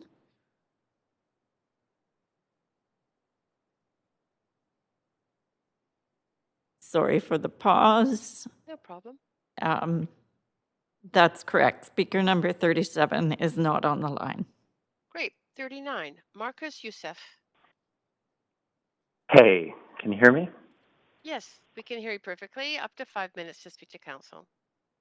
Great. Thank you so much for taking it and listening to all of us. My name is Marcus Youssef. I speak to you not as a housing policy expert at all, definitely not that, but as a member of this city's arts and culture community. I've been working as an artist in this city for 30 years. I'm a playwright, educator, and actor. I was honored to receive the Mayor's Arts Award a few years ago, and I was the inaugural chair of the city's Arts and Cultural Advisory Committee. I've also spent a bunch of my time advocating for the central role I think artists can play in helping build a more equitable city, a city that's more local, more human, more connected, and hopefully more fun. Vancouver is bleeding artists. I can name dozens. My friend Juno Riddell, for example, and her husband Mike, two of the funniest, smartest actor-writer types I know. They had a company here, but then kids and a one-bedroom, and they moved to Hamilton. That was 2017. It worked out. Juno is now the star of that rarest of things, a successful CBC TV series. It's called Working Moms. So it was great for them, but our loss. Or the artists on the edge. I live in Grandview Woodlands, not Arbutus, just around the corner from my longtime collaborator, musician Veda Hilly. She and her husband Justin are lucky to rent one of those places. It's tiny, but they have a good landlord and so-called affordable rent. But the kid is almost a teenager, and we'll see what happens next. Or best-selling Chilean-Canadian writer and theater artist Carmen Aguirre, winner of Canada Reads, and a single mom who lives in perpetual housing precarity. Do we really want to risk losing Veda and Carmen? And never mind the fact that these are the established artists. What does housing insecurity mean for the majority of artists in this city who don't yet have Veda or Carmen or Juno's networks and access? Artists who are racialized, artists with disabilities, artists marginalized by poverty and class. Artists from communities who have been thoughtlessly, though usually not consciously, excluded from the city's cultural institutions and programs for decades. Ironically enough, this is occurring right at the moment when we as a sector are actually at long last beginning to face the undeniable fact of that exclusion. But you know who's not leaving? My friend, writer and stand-up comedian Charlie Damaris and his wife, Kara Ng, or actor Andrew McNee and his partner Karen, who's a teacher. These artists are okay, relatively secure, like my longtime associate Chelsea Haberlin, who recently took over the company I ran for 15 years, New World Theatre. They're all low to middle income in their 30s and 40s with kids in tow. And you know why these artists aren't leaving? Because they live in co-ops. Over and over again, the artists I know who are able to stay are those who are lucky or connected enough to snag one of those rare coveted spots in a co-op built in the 1980s. Co-ops and nonprofit housing are the last decent shot artists in this city have of not being forced out, and maybe of even continuing to contribute to the cultural life of this city, because we do want local artists, right? We do want our own distinct local culture, right? Here's a layperson's observation. A policy is proposed that advantages nonprofit housing over the for-profit sector, and many people rush to city council to say we cannot prioritize nonprofit and co-op housing because it will make land speculation and maybe some other problems caused by a for-profit housing system worse. I don't get that. I'm not an expert at all, but I don't get it, and I really appreciate Tom Anderson for his comments. This motion is something City Council, with its very limited jurisdictional power, can actually try, because it's a crisis. And I think we have to try. That's what artists do too. We try things before we know if they will succeed. And if they don't, we keep working on them until it's clear that they never will. Then we admit we failed. We gripe a lot about bad reviews, and we move on. And we don't risk failure and public criticism and sometimes very real threats to our careers because we think we're going to make a lot of money. We do it because we hope it might make our collective experience of this life and this city a little better. And I think that's how we should treat this policy and this idea too. I think enough smart people who are experts have said this could work, that with a little luck and good collaborative process, this motion could help the city be more than the playground for the wealthy that I believe it is in grave danger of becoming.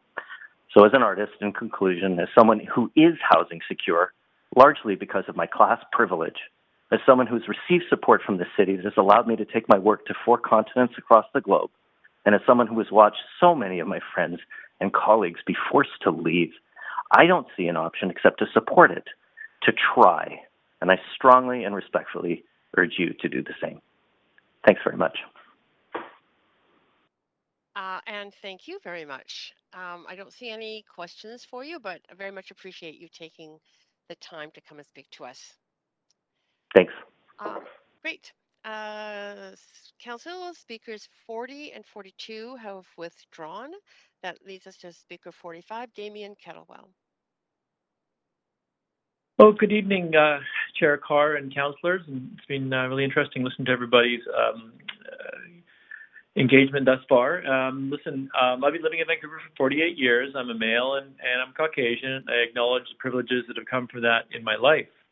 That said, I have run for office, provincial office 3 times in the past chapter, and I've lost every time. But I'm more schooled in matters of provincial jurisdiction. But I'm compelled to speak this evening, first and foremost, because I became aware of this motion as our children attend St. Augustine's School at Arbutus and 7th. So I'm a father of 4 and a business person. Personally, I was torn by the BC housing proposal at 7th and Arbutus initially, as every time I see a homeless person on the street, I have a sense of guilt. It's a kick in the gut, and a sense of responsibility to help out to ensure that there was housing for all, and important health services that come along with that. Specifically in regards to this motion, it doesn't personally pass my sniff test, as many in the community around 7th and Arbutus were organizing to engage in public consultation process to try and influence the design of the building, to ensure there was secondary care and health services nearby, and they were looking to impact the demographics of the residents in the social housing project to ensure that women and children were welcome, and even that folks that end up living there, that it would be appropriate place for them to smoke tobacco and ensure that the kids are safe. And it seems like their voices are silenced now, so that is concerning. The current zoning is for 3 stories. Damien, sorry, Kettlewell. Just to be clear, we are really focused on the actual motion that's in front of us, not that project. I've allowed speakers to raise the issue of that project as just an example, but to go into depth on the details of it isn't appropriate at this particular meeting. It will be at a public hearing. You may have not been on the line at the time that it was clearly announced that, or it was stated that particular project you are speaking to will be going to public hearing regardless of this motion. So yeah, just so you know, so if you could just clearly focus on the motion at hand, that would be good. Thank you. Just before you go on, Councillor DeGenova, what's your point of procedure? Thanks, Chair. My point of procedure is, because not all speakers were told that, and some spent most of their time, if not all of their time, speaking on that matter, I'm just wondering if that's fair, that it's announced partway through and that speakers who have pre-planned their comments can't share them with us. Yes. So I've tried to catch every speaker, Councillor DeGenova, as they speak to this issue, and not allow them to go beyond the mention of the project and perhaps a few points. But as I see they're getting into it more, I've stopped all of those speakers from continuing on at length about the 7th and Arbutus projects. And I noticed that other councillors in questioning have also raised that. So I think there has been a fairness applied to all the speakers on this issue. Thanks for raising it, though. Go ahead, Mr. Kettlewell. I mean, sorry, Damien Kettlewell. We're not using honorifics. Go ahead, Damien. Thank you, Chair Carr and Councillor DeGenova. And so, listen, just to wrap up, the current zoning in many of these areas is for 3 stories, and then there's moved to go to 6 stories, and now there's this 12 stories, and the whole process seems rushed, and the elimination of a process for local folks to get involved, it just kind of rubs me a bit of the wrong way. I definitely, I do oppose the motion, but I do encourage the city to take drastic steps to provide more social and supportive housing. But it would be nice if there was reference to peer-reviewed urban policies from around the world, or references to certain policies that are proposed to be implemented that references what other cities around the world have done to make drastic improvements to their homelessness situation. It just seems like a bit of a one-off, and it's a bit concerning. And so it'd just be nice to see more peer-reviewed research to support what the city is proposing. To ensure in the end that we want to provide more housing to folks and get folks off the street, and really concurrently provide healthcare services to ensure that they stay off the streets and they get housing for themselves. So encouraging for the city to take a bold step, but definitely discouraged by the lack of local engagement and the lack of reference to research and data from other jurisdictions. So thank you very much. That's it for me. Actually, if you don't mind staying on the line, you do have questions from a councillor, if that's okay? Sure, certainly. Councillor Boyle, up to 3 minutes. Go ahead. Yes, thanks. I just am curious. You mentioned that you think the city should take drastic action in improving affordable housing, and I'd be interested to hear if you have any specific recommendations of what kind of drastic action you would recommend or support. Yeah, drastic actions that references policies, thank you for the question, that have worked elsewhere in the world, and drastic actions where there is a process for local engagement. So I don't have any specifics for you. I'm not an expert in social housing or supportive housing, but it seems like the tenets of democracy are important, and the tenant and the ability to be able to reference other projects that have worked around the world would be important as well. So maybe that process will happen later, but yeah, and there's an election coming up next year, so everyone's running for their jobs again next year. Hopefully they're all going to run it again, and I encourage you to put forward these in your election campaigns. And this seems like a pretty central issue for those running for office again next year. So it's too bad the election wasn't in 3 months instead of maybe 9 or 12 months. But it is what it is. So yeah, so but I look forward to participating in things moving forward and providing assistance where possible. Okay, thanks. So sorry, just to clarify, you don't have to have the specifics, of course, that's not your job here, but you would support us taking bold action where it's supported by experts and studies and success in other places. Yeah, and where local folks are able to comment on other policies that have been implemented elsewhere in the world that have worked successfully. As long as that principle of local involvement and local feedback is critical, it seems like, to a healthy democracy. Okay, great. Thank you for your time. Great. Thank you very much. You have more questions, if that's okay. Councillor DiGenova, up to 3 minutes. Thanks very much. I'm just wondering if council were to make a decision tonight on this, or at the end of the speakers list on this, would you feel that that's sufficient public consultation, even if it was amended? No. Do you feel that this is something bigger that needs to go to a plan, or do you feel that this is something that I mean, I'm looking at the public hearing processes and the rules, and just to refresh my memory here on the provincial website, and the notice that needs to be given, and the newspapers, or the way that this needs to be communicated with the public. Do you feel that this is adequate to make a decision tonight, considering it also doesn't say supportive housing, it says social housing? I don't think it has. No, I don't think that the tenets of democracy are being followed in the specific motion. It seems rushed, and there isn't enough peer-reviewed research to support such a drastic motion. Thanks very much. Okay, and that is it for your questions. So thank you very much for staying and answering those questions, and also for coming back to speak to us tonight. Very much appreciated. Thank you very much. Thank you. Great. Speaker 46, Lydia Cleary.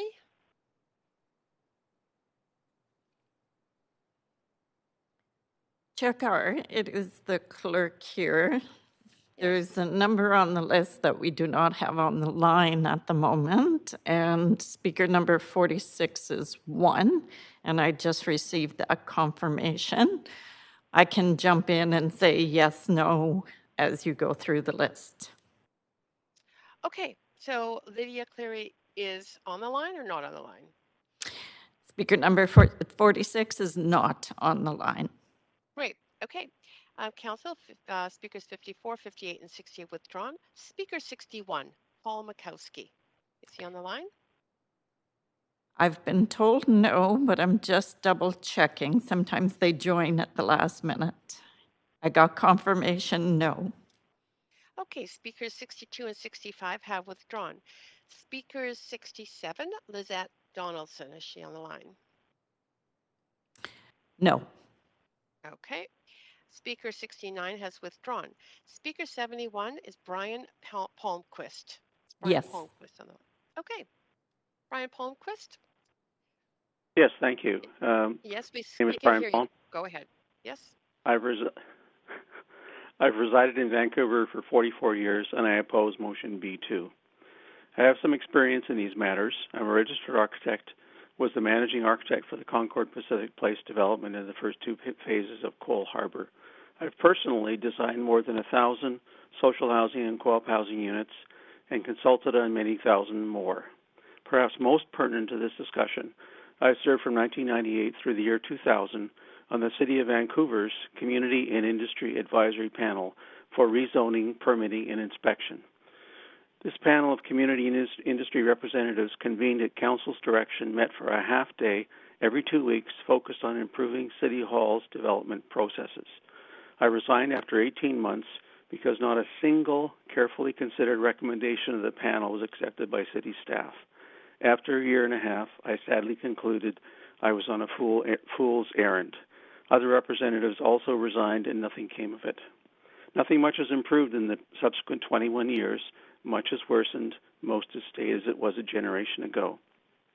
And yet, in response to this continuing inability of City Hall to manage its own processes, we now have motion B2. This motion seeks to muzzle the citizens of Vancouver rather than manage city staff. It seeks a workaround to city-imposed development straitjackets for a favored few.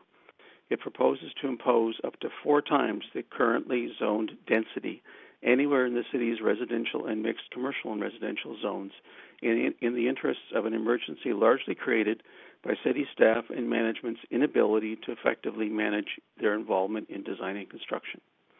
I recently published an article analyzing the existing zoning capacity of the city's more than 90 commercial, the C zones, which form part of this motion's scope. My analysis is based on a freely available private sector 3D visual model that is not the city's because they don't maintain one or make one available. Needs must. As a general conclusion, I determined by analyzing these more than 90 C zones that the unused existing 4-story maximum density just across these C zones could accommodate 11,000 new housing units in addition to those already existing there without breaking a sweat. To be clear, those 11,000 units are in addition to all the currently planned mega projects such as Oak Ridge, Jericho, and Heatherlands, Sinac, River District, and others. And they could happen much quicker than these mega projects. Let's pause and think about this for a moment, please. Unused existing zoning capacity in just the commercial C zones would accommodate virtually all of the city's target for social housing for the next decade in low-rise, hence cheaper forms of development. No existing residential or commercial tenants would be permanently displaced. The city's existing neighborhood commercial fabric would not only be retained, but it would be reinforced by the incremental additions of 3 stories of residential atop street-level commercial. So why isn't this encouraged and happening already? It's not happening because a low-scale 3 to 4-story mixed-use infill redevelopment that requires no rezoning will still require 1 to 2 years or more for city staff to run through the permit grinder before construction can start. This is the real issue. It takes too long for city staff to consider, to negotiate, to impose their will on the work of experienced designers, builders, and owners who know what their neighborhood needs and wants and what existing zoning and building codes permit. If you want a revolutionary increase in the volume of social and affordable housing in the city, simply make the city's own processes work better. Owners who know they will need only months rather than years to obtain permission to build what is already included in neighborhood zoning will come forward eagerly. To conclude, and in the spirit of putting my money where my mouth is, I'll be the first to volunteer my experience and expertise to a community industry advisory panel that is truly empowered to make City Hall's development, design, and construction processes work for the citizens of Vancouver. Motion B2 is not the answer. It attempts to answer the question, how can we expedite the creation of so-called social housing, while failing to ask the more fundamental question, how have we come to such a pass where rather than manage and improve the performance of city staff and management in the creation of affordable and social housing, we would instead actively choose to disenfranchise the citizens of Vancouver? We need to address the second question first if ever we want to create affordable and social housing in the city of Vancouver. Thank you. Thank you. And if you don't mind staying on the line, you have questions from a councillor? Okay. Councillor Hardwick, go ahead, up to 3 minutes. Thank you. I'd like to unpack what you've described here, and if I can paraphrase and confirm for me, you're saying that the nonprofit housing industry is seeking greater height and density because the numbers don't work within the existing zone capacity from their perspective, but that if the city made it more affordable to be developing within that existing zone capacity, it would be possible to make the numbers work. Did I get that right? Yes, I think so.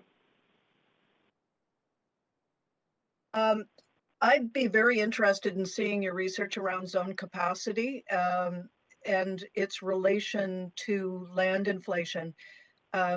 Maybe you could comment. There's some suggestion that because this is the housing developed by nonprofits, that there's no land inflation involved. It's my understanding by the very act of rezoning, by definition, we are that the land will be reevaluated at highest and best use and therefore will be inflated.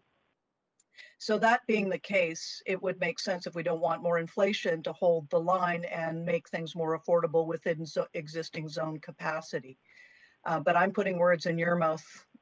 So is there a question? Is there a question in that? Yeah, am I getting that right? Is that the core of the advice that you're providing to us?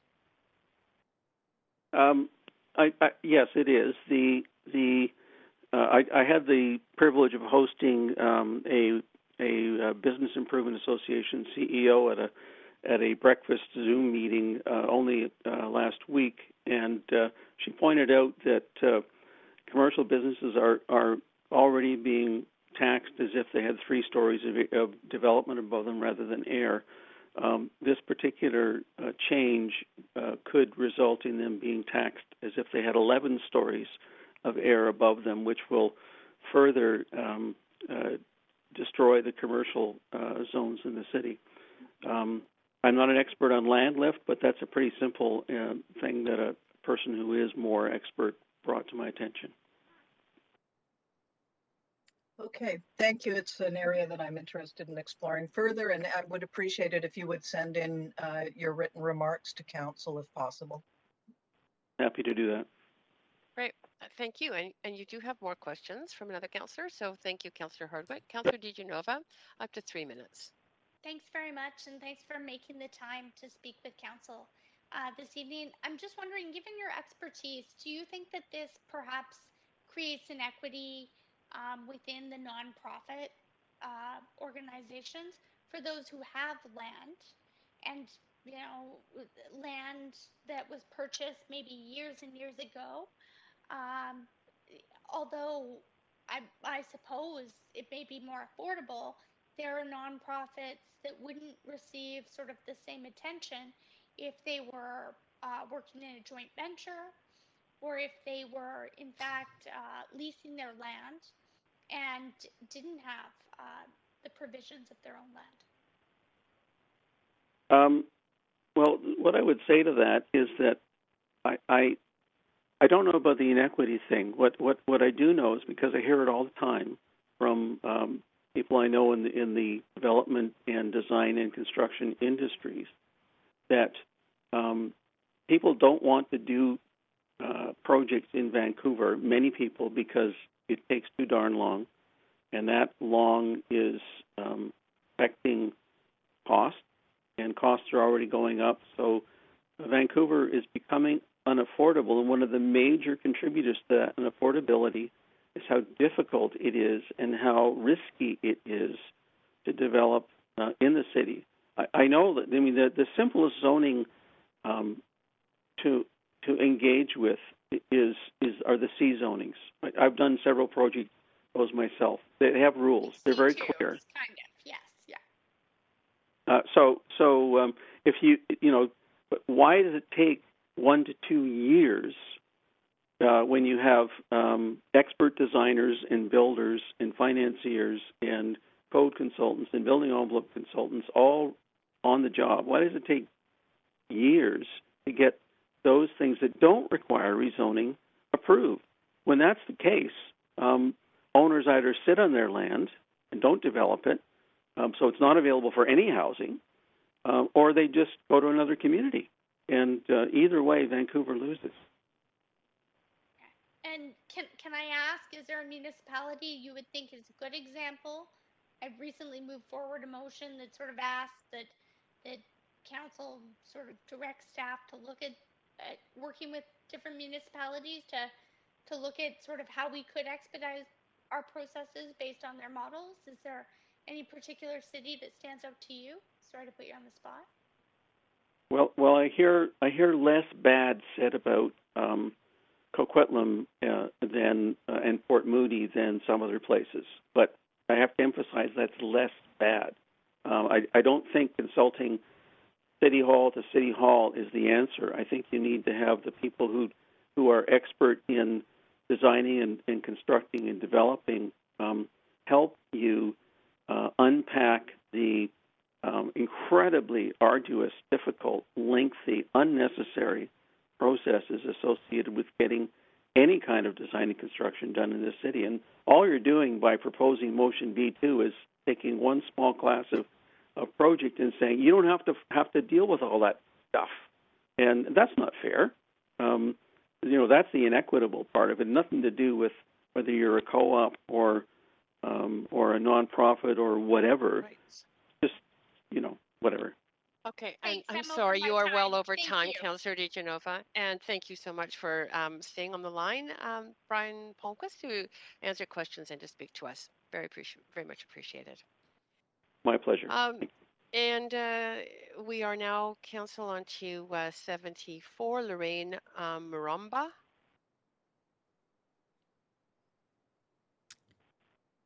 Not on the line. Okay, Speaker 75, Stephen Natiak.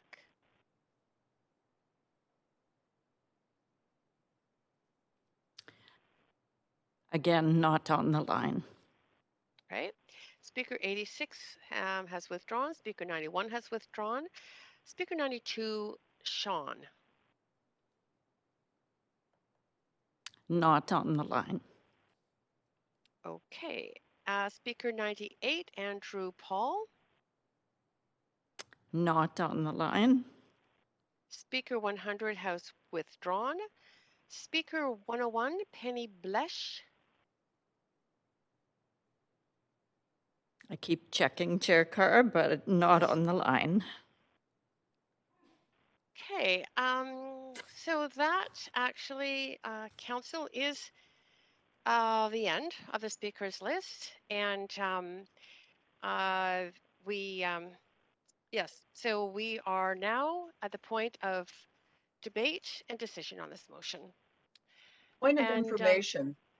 Yes. Go ahead. Well, you should be on the list. A point of information really only comes if you are on the speaking queue. So you'd have to either be asking a point of order or definitely not a point of information. Could be a point of personal privilege, but I don't know if that's that you really. Point of parliamentary procedure? Just a second. I'm dealing with Councillor Hardwick on this first. Or it could be a point of parliamentary procedure, Councillor Hardwick, but it's, I've you put can't myself figure out on the either. list in recognition, Chair Carr. I'm just trying to respond to an email from the city manager earlier that says at the discretion of the chair, members of council can elicit certain details for the public record as a point of information, which is why I called it as a point of information. But yes, but that only has to be, you may absolutely do that when you are up in the speaking queue. I'm on the queue. Forgive me for the protocol. Yes, Councillor DeGenova, did you have a point of parliamentary procedure? My point of parliamentary procedure was whether or not Councillor Hardwick could ask a point of parliamentary. I think we've already gone through that, Councillor DeGenova. Thank you. And up on the list first is Councillor Fry. Yeah, thanks, Chair.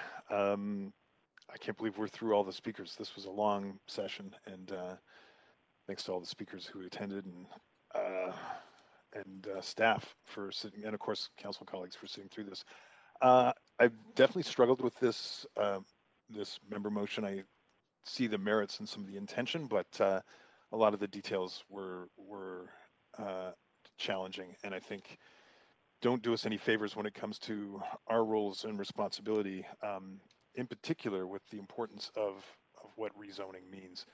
I think when we consider that land use decisions really are about a lot more than just sort of preserving single family home neighborhoods or racist constructs that came about with the Bartholomew Plan or any of these other different kind of permutations of zoning and land use.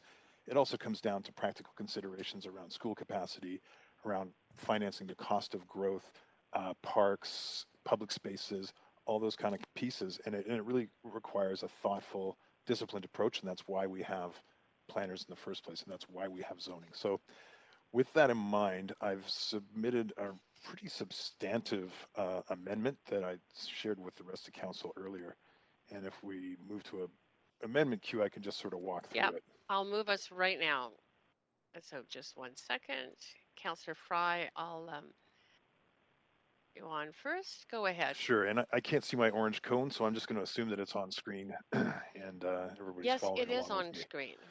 Fantastic. So number one in A, moving this towards options, just a semantic change really, but recognizing that, striking a lot of the details here and really recognizing that what we're looking for is tools to speed up the delivery of social housing, including but not limited to decreasing the processing times for social housing developments, such as expediting rezonings for social housing, or expanding things like the SHORT program, which was the social housing and renter tenure program, that we know can speed up the times of delivery for these kind of projects, but it gives staff and our rules the sort of discretion to prioritize which those would be.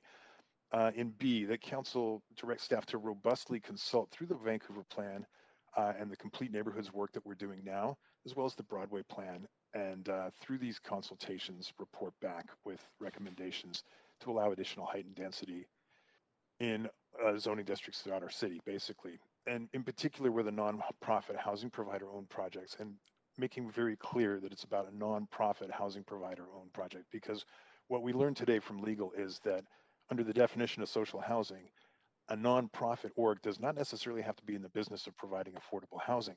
They could do their minimum 30% at Hills rate, and the rest could be market, and they could be used for subsidizing a completely unrelated nonprofit operation. That is how the current policy is written, and I've brought this up a number of times about some of the challenges with our definition of social housing.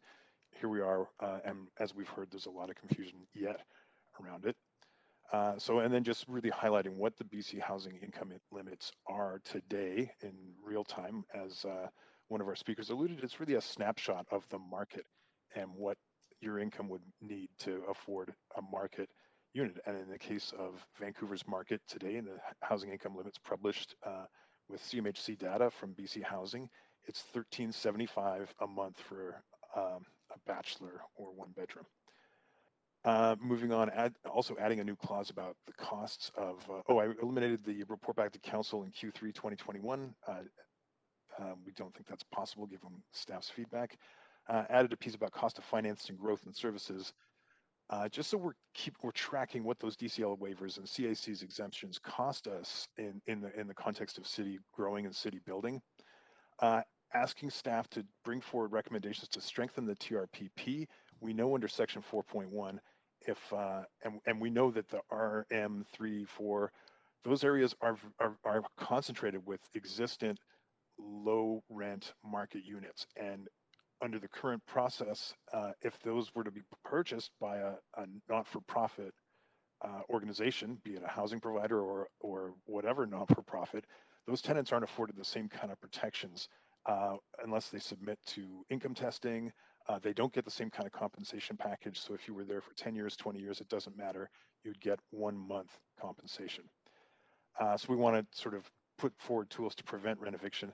And lastly, that if any of this work requires DBL, of course, in accordance with the moratorium that we declared at this council, we would not proceed until the moratorium is ended. Okay.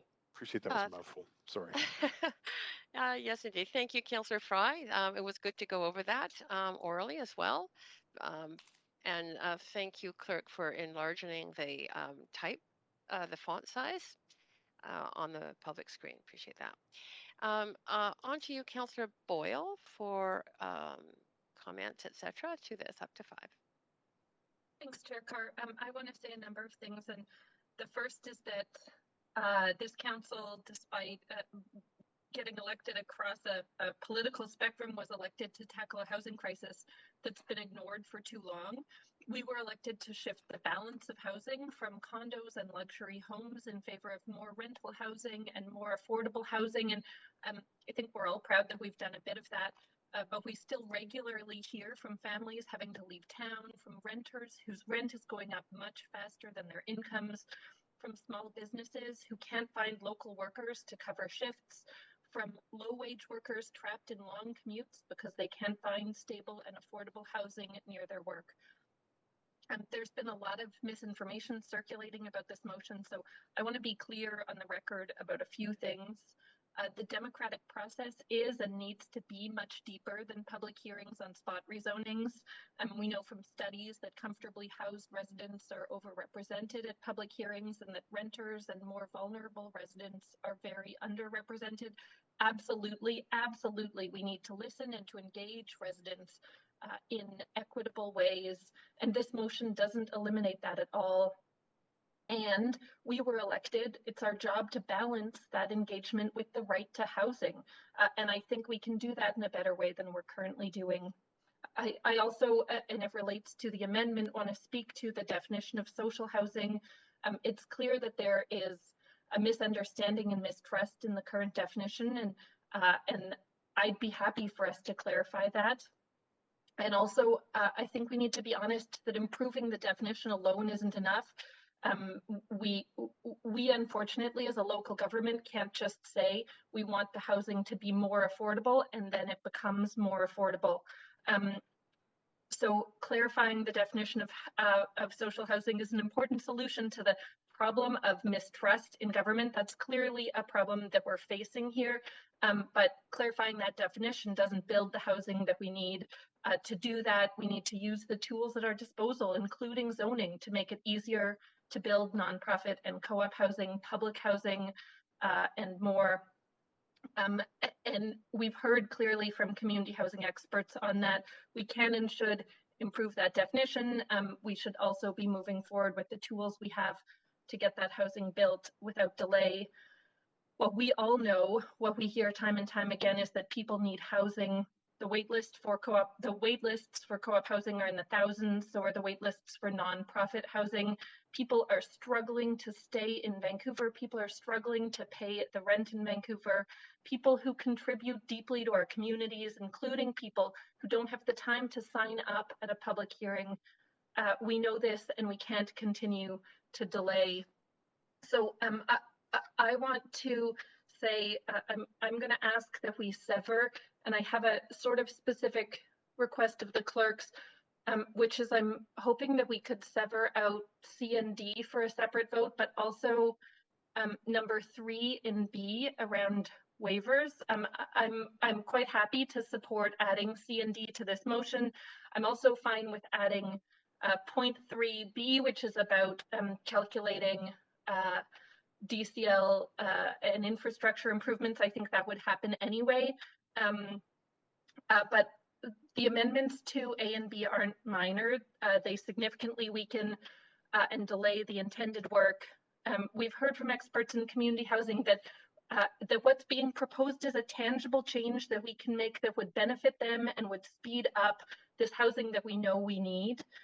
So I don't think we should scrap that specific tool. We could include looking at more options. We can include looking at expanding the short program, but the amendments as proposed to A and B, I think take us in a significant step backwards from a tangible tool that we know we could be using and that we've heard from experts would help.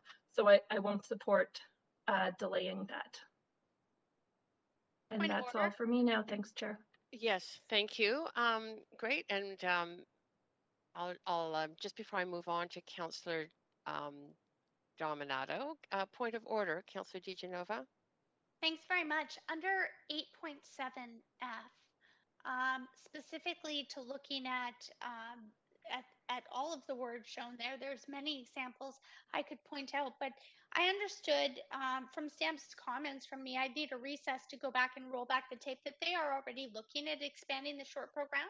To the many times I've brought this up since Kay Krishna had, I think it was one of her last days at the City of Vancouver, reported back to us that this was a pilot, it was successful, it was moving forward, staff were looking to expand it.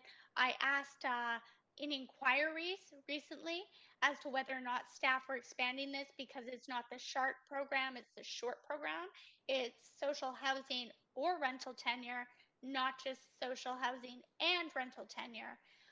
So I'm wondering if staff are already doing this work, and also if we can, instead of calling 2 points of order, but I will if you'd like, can we direct staff to do something after the moratorium? Should we just start piling those motions on right now, Chair? Could you please let me know if that's correct? Because I understood a moratorium meant we had to wait until after, but if not, I'm sure a number of councillors have motions lined up ready to go. And those are the reasons I'd be asking your rule on 8.7F, this out of order. Thank you. Okay, Council, I'm going to actually call a recess right now for me to confer with staff on this. I've delayed in having a break, and I think it's a good time to take a health break, everyone. And so I'm going to call for a 10-minute recess just for us to, or break, for you to have that break, and I'll confer with staff on it. So just we'll see you in 10 minutes. Thank you, Chair.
I will do the 5 countdown. 5, 4, 3, 2, 1.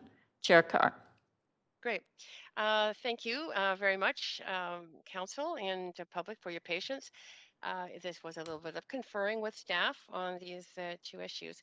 On the first request for a ruling by Councillor DiGenova regarding whether or not it was deleterious, basically a section 8.7F of our procedure bylaw, is the inclusion of language around the short program and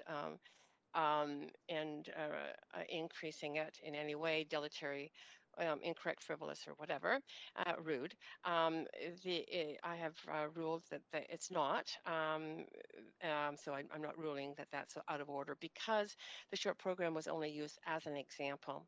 However, the paragraph section A that includes the short program as a whole, I am ruling out of order. And I'm ruling it out of order on the basis of a motion that was moved by council that initiated a moratorium on any new member motions, and that would result in new work for the staff involved in issuing development and building permits and business licenses until the end of this year, 2021. This particular paragraph, including the short program that language that's contained in it, is definitely focused on work of the DBL department. And so my interpretation of the motion that was already passed by council is that it's not necessarily work that would start in January, but any motion now, because it specifically notes members' motions, and an amendment would fall under that, would set the stage for that work. So would be included in work plans, and the department would have to accommodate that in their planning. So that's out of order. So we can proceed with not including the amendments that have been proposed by Councillor Fryan A, but the amendments in the rest of the document. So we are Councillor Boyle. Chair Carr, I'm on the queue for a point of order related to that ruling.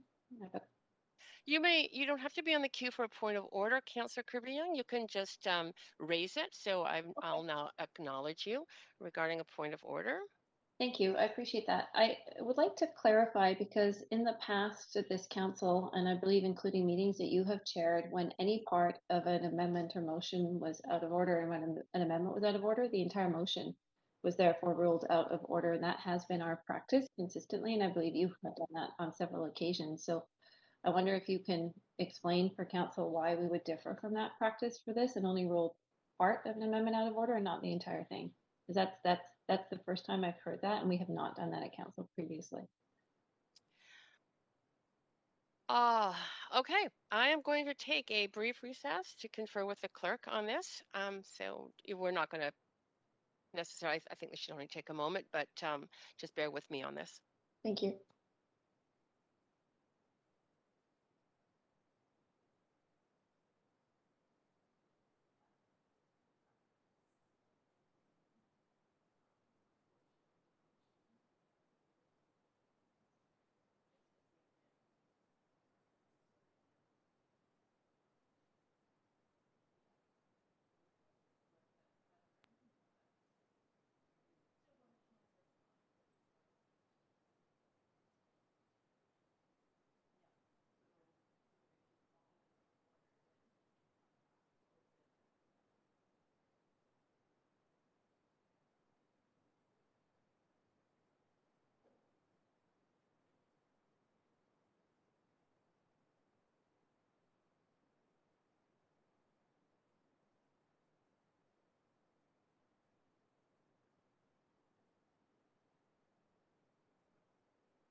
Okay, council.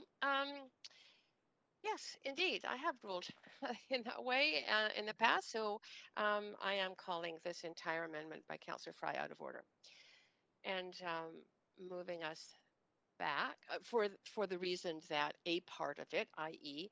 the section in A, has been ruled out of order by me. So we are back to the main queue. Councillor Fry. Thanks, Chair. I'm just going to resubmit that entire amendment without A. Would that? Yes, that would be perfectly kosher. Need to do that in writing?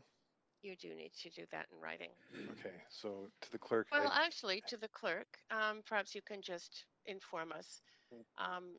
Does that have to be resubmitted?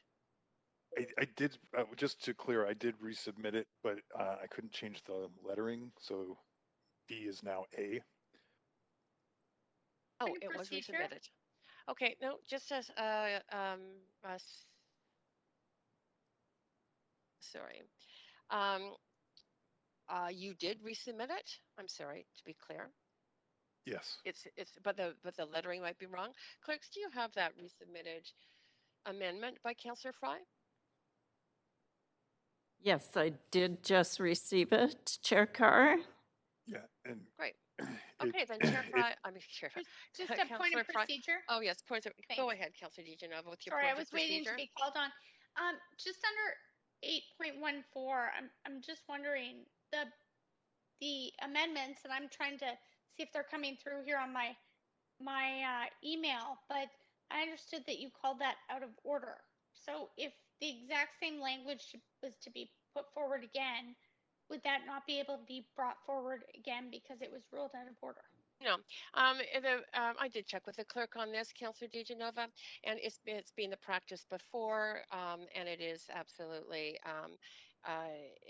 in order for the part of the amendment or motion that has been ruled out of order is deleted, and the rest is submitted. It is in order. We have done that at the council table before. Thank you. Just wanted to ask a point of procedure. Thanks. Okay, Councillor Point of procedure, Swanson here. Yes, Councillor Swanson, go ahead. If Councillor Fry's amendment is ruled out of order, does that mean that the original part of the motion can still stand? That means that A, as the motion that that is Councillor Boyle's motion, indeed stands as is without any changes. Just the A part. Okay, thank you. Okay, Councillor Fry, to your amendment now. Point of procedure, Chair? Yes, go ahead, Councillor. Could you please move us to an amendment queue? Pardon me? Thank you. I don't think we're on an amendment queue. So I'm just, Councillor Fry, you are going to be speaking to your amendment, is that correct? I don't think I need to re-speak to it. Okay, well, I'm going to time. get us back to that amendment queue because you are now speaking. Okay. Okay, but you're not going to continue. That's fine. No, in the interest of time, seeing the clock. Thank you. Appreciate that very much. Councillor Boyle, you are on the list now in this amendment queue. Go ahead. Thanks, Chair Carr. So can I just clarify what's on the screen for us in the public is missing A.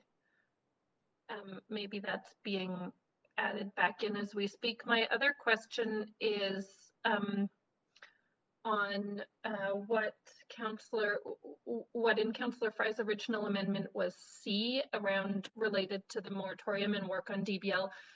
If the added, so my understanding is that this, and I asked about this ahead of time, that this isn't, motion doesn't present work to DBL, and you, Chair Carr, just ruled out of order the amended addition of work to DBL. So it's not clear to me if what Councillor Fry is proposing we add in C related to D, related to development, buildings, and licensing is needed or frivolous, and I'm hoping that you could rule on that as a point of order if we need D in there. Right. Let me just review everything else in terms of financing growth. I'm just reviewing the other amendments. Don't see any other amendments that relate to the development buildings and licensing department. So I think just 1 second. I think D is indeed frivolous. Okay, so D, I am ruling under section 8.7F of our procedure bylaws as frivolous. Nothing in that motion is related now to DBL.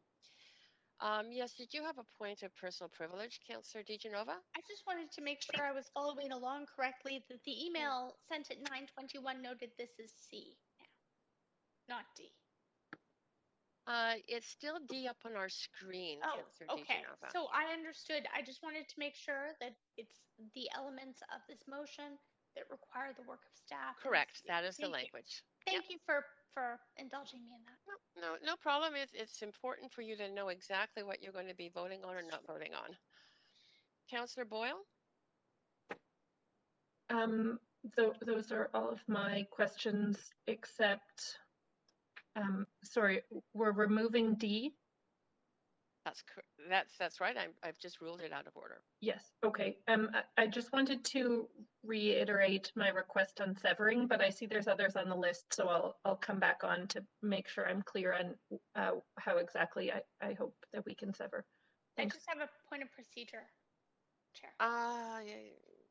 Yes, go ahead, Councillor DeGenova. To council, I don't want to have to reiterate what Councillor Kirby-Young said, and I think she said it well and very efficiently. Go ahead. I will have to. Is if a part of an amendment is ruled out of order, is the entire amendment ruled out of order, and then is it just C or is it all of the amendment?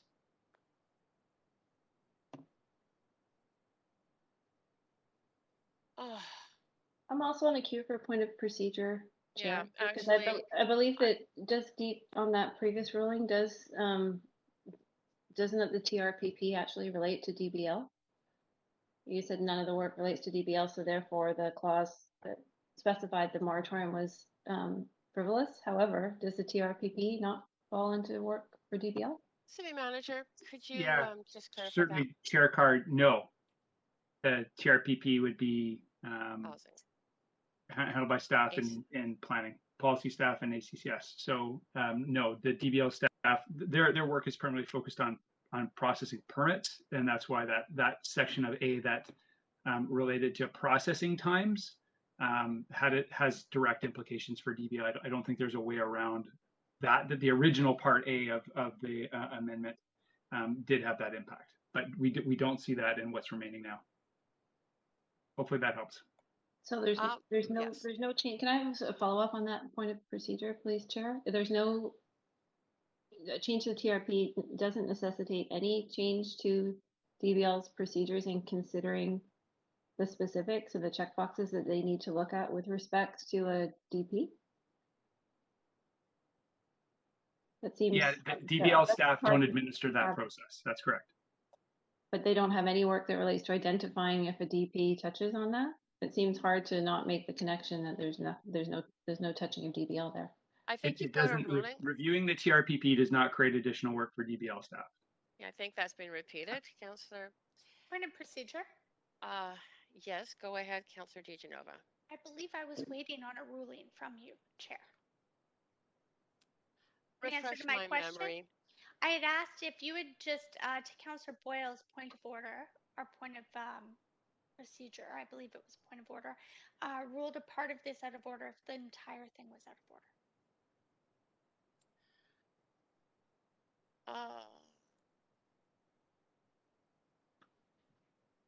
Yeah, it should have been deleted at the same time as, yeah, it's now all out of order again. I'm so I'm sorry, happy to Councillor move Fry. I'm happy to move a recess so Councillor Fry could resubmit the other pieces. Well, Councillor Maybe Fry a is, 5-minute recess? you know what? Councillor Fry is no longer has the, oh, wait a second. We're out of this amendment queue. We are back to the main queue. Councillor Fry. Yes, Councillor Fry. That's very kind of you, Councillor DeGenova. I'm trying. Thanks. Because Councillor Fry does still have time. And so, well, why don't we take a 5-minute recess? Thanks. Point of order, Madam Chair. We don't normally take recesses to allow councillors to write amendments. And if we're going to do that, we haven't done that either previously. If we're going to do that, we're establishing a new precedent that will enable all councillors to do that. And I really believe in consistency of procedure. Councillor Fry does have time left on his clock where he could resubmit or he could go back on the queue. Yeah. Which is what we've done previously. Yes, Councillor DeGenova said she would be happy to move for a recess. So I will just ask for yays and nays on this for a 5-minute recess. All those in favor say yay. Nay. Yay. All those opposed say nay. Nay. Nay. I think we're going to have to go to a vote. I'll just withdraw. Chair, I will withdraw my motion for a recess and allow Councillor Fry to ask for his own recess. I was just trying to be helpful and follow the rules. Thank you. Thank you very much. Councillor Fry, you still are on the floor. Yeah, Chair, We don't need to have that vote. I just resubmitted. Again, the lettering's off, so it's listed as A and B, but it's B and C. A and D have been eliminated in the that I just sent. But the lettering is off because I don't know how to work that. Clerk, I hope you copied down who was on this speaking queue. Okay, sorry, my screen went blank. I've got it back again. Thank you, Councillor Fry. Would you like to speak to this or not? No, I am. Yeah. No, I won't. Actually. Great, thank you, Councillor Fry.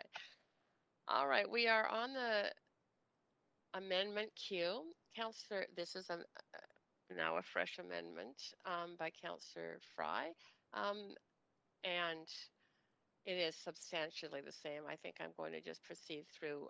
Councillor Boyle, you had the floor on this. Thanks, Chair Carr. Just to ask that we sever out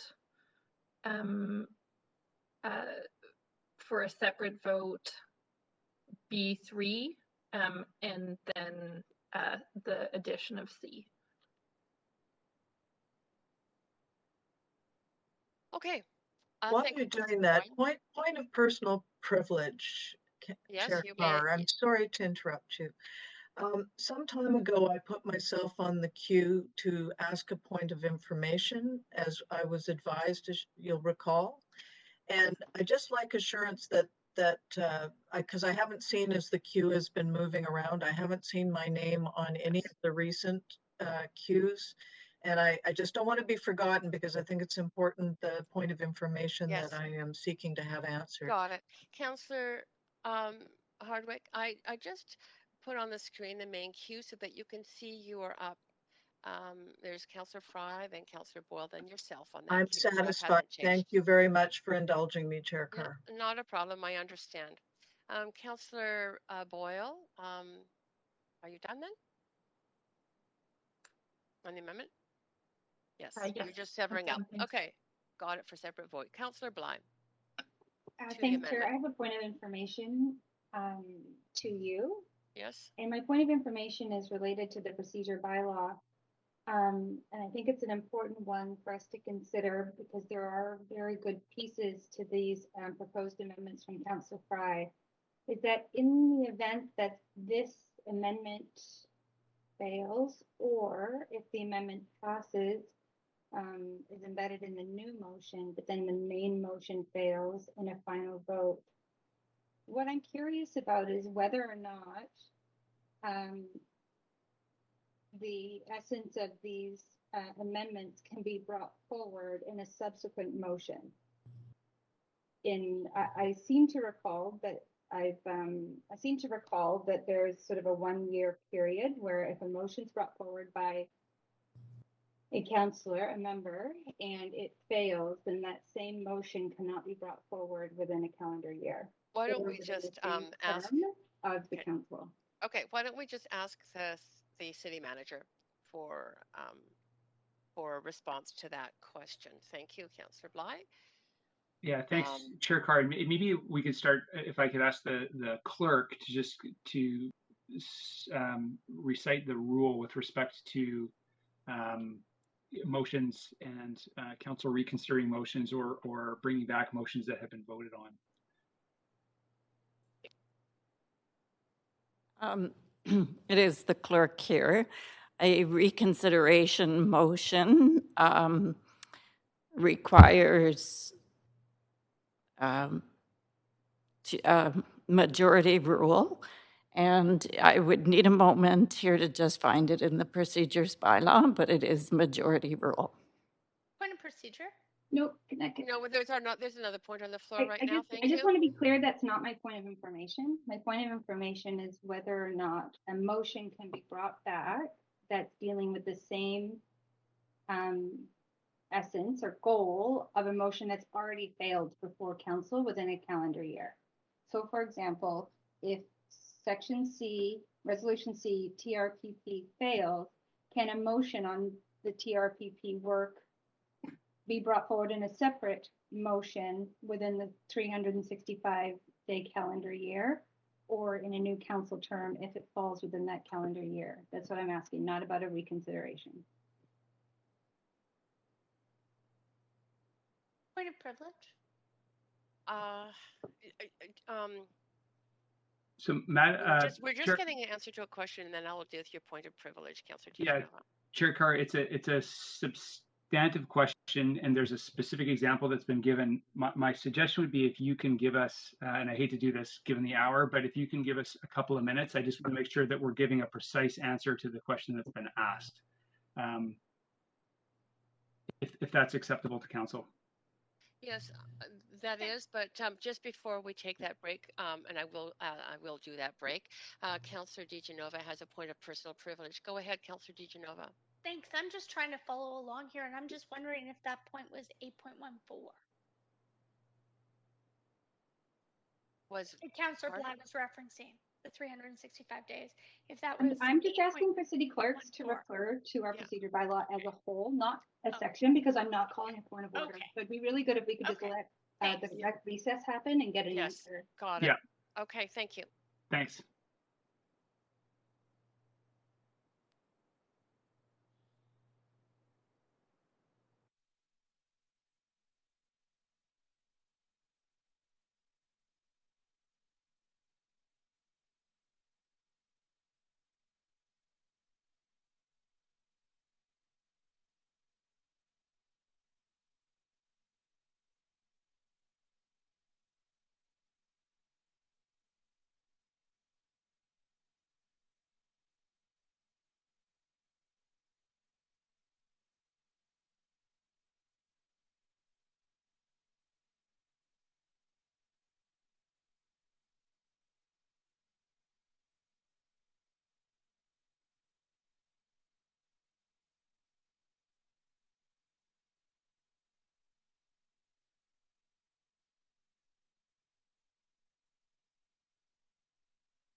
A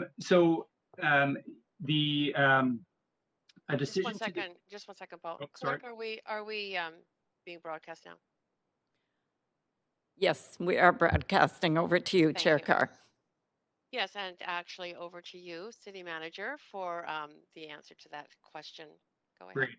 So a vote to defeat this would trigger section 8.14 of the procedure bylaw, which provides that a defeated motion may not be brought back to council. It can only be brought back to council within 365 days by a member of council who voted in the majority. So it would be subject to the reconsideration provisions in 8.14. And again, that's assuming that the new motion is substantively the same as the motion that's defeated here. If the motion is substantively different, then it could be brought back. So in the case of the example that Councillor Bly referenced, section B, or I guess C here of the motion that deals, or the part of the motion that deals with the TRPP, it's quite a specific set of directions to staff. So it's if council were to come back with a different construct or a different direction to staff regarding a review of the TRPP, would not necessarily be subject to reconsideration. So it really depends on the nature of the motion that's being brought back in the future. So hopefully that's not too confusing. Happy to answer, provide any more clarification if that's required. Great. Okay, and that, Councillor Bly, is an answer to your question. Are you satisfied with that? I am. I guess I have one follow-up. It's just a reminder of the process if there was an option to salvage these, like I said, the good work in these amendments, which is important work for this council to consider, and I think C is pretty specific. So in the event that there was a rescinding of these amendments right now, is that a 2/3 or a majority? It's a majority, as I understand. The clerk will confirm if I'm correct on that. I have a little bit more time. Yes, majority. A majority, thank you. Excuse me, Councillor Bly, go ahead. Yeah, I was just saying, I heard that. I didn't realize the clerk was also going to confirm, so I do appreciate that. I'll cede my time and save that and just to see what happens now. I'm really hoping that we get to deliberate on some of these amendments, so I'll leave it there for now. Thank you. Yes. Great. Okay, Council, I am looking at the time and realizing that we actually have 11 minutes, and I will need, or actually 10 minutes, and we will need a motion to extend. Motion to extend. Okay, Councillor Bly, a motion to extend to. Motion to extend to finish this item. Okay, we have a motion, Council, to extend to finish this item. And that would require a unanimous vote of council. So, point of procedure. Yes, go ahead. Is this debatable? Motion to extend. I don't think it is, but clerk.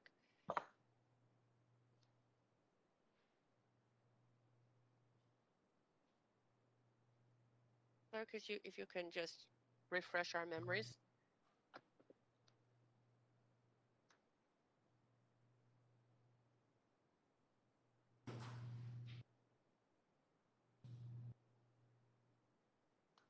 Yes, it's debatable.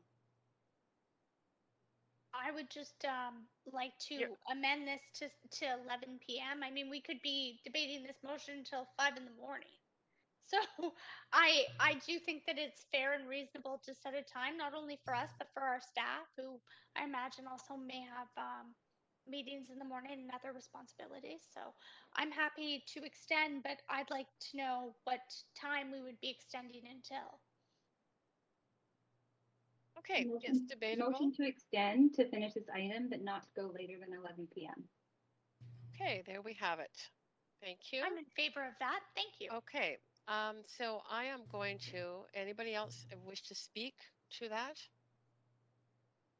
I'm just going to call us for yays and nays. It will take a unanimous vote. All those in favor say yay. Yay. Yay. Yay.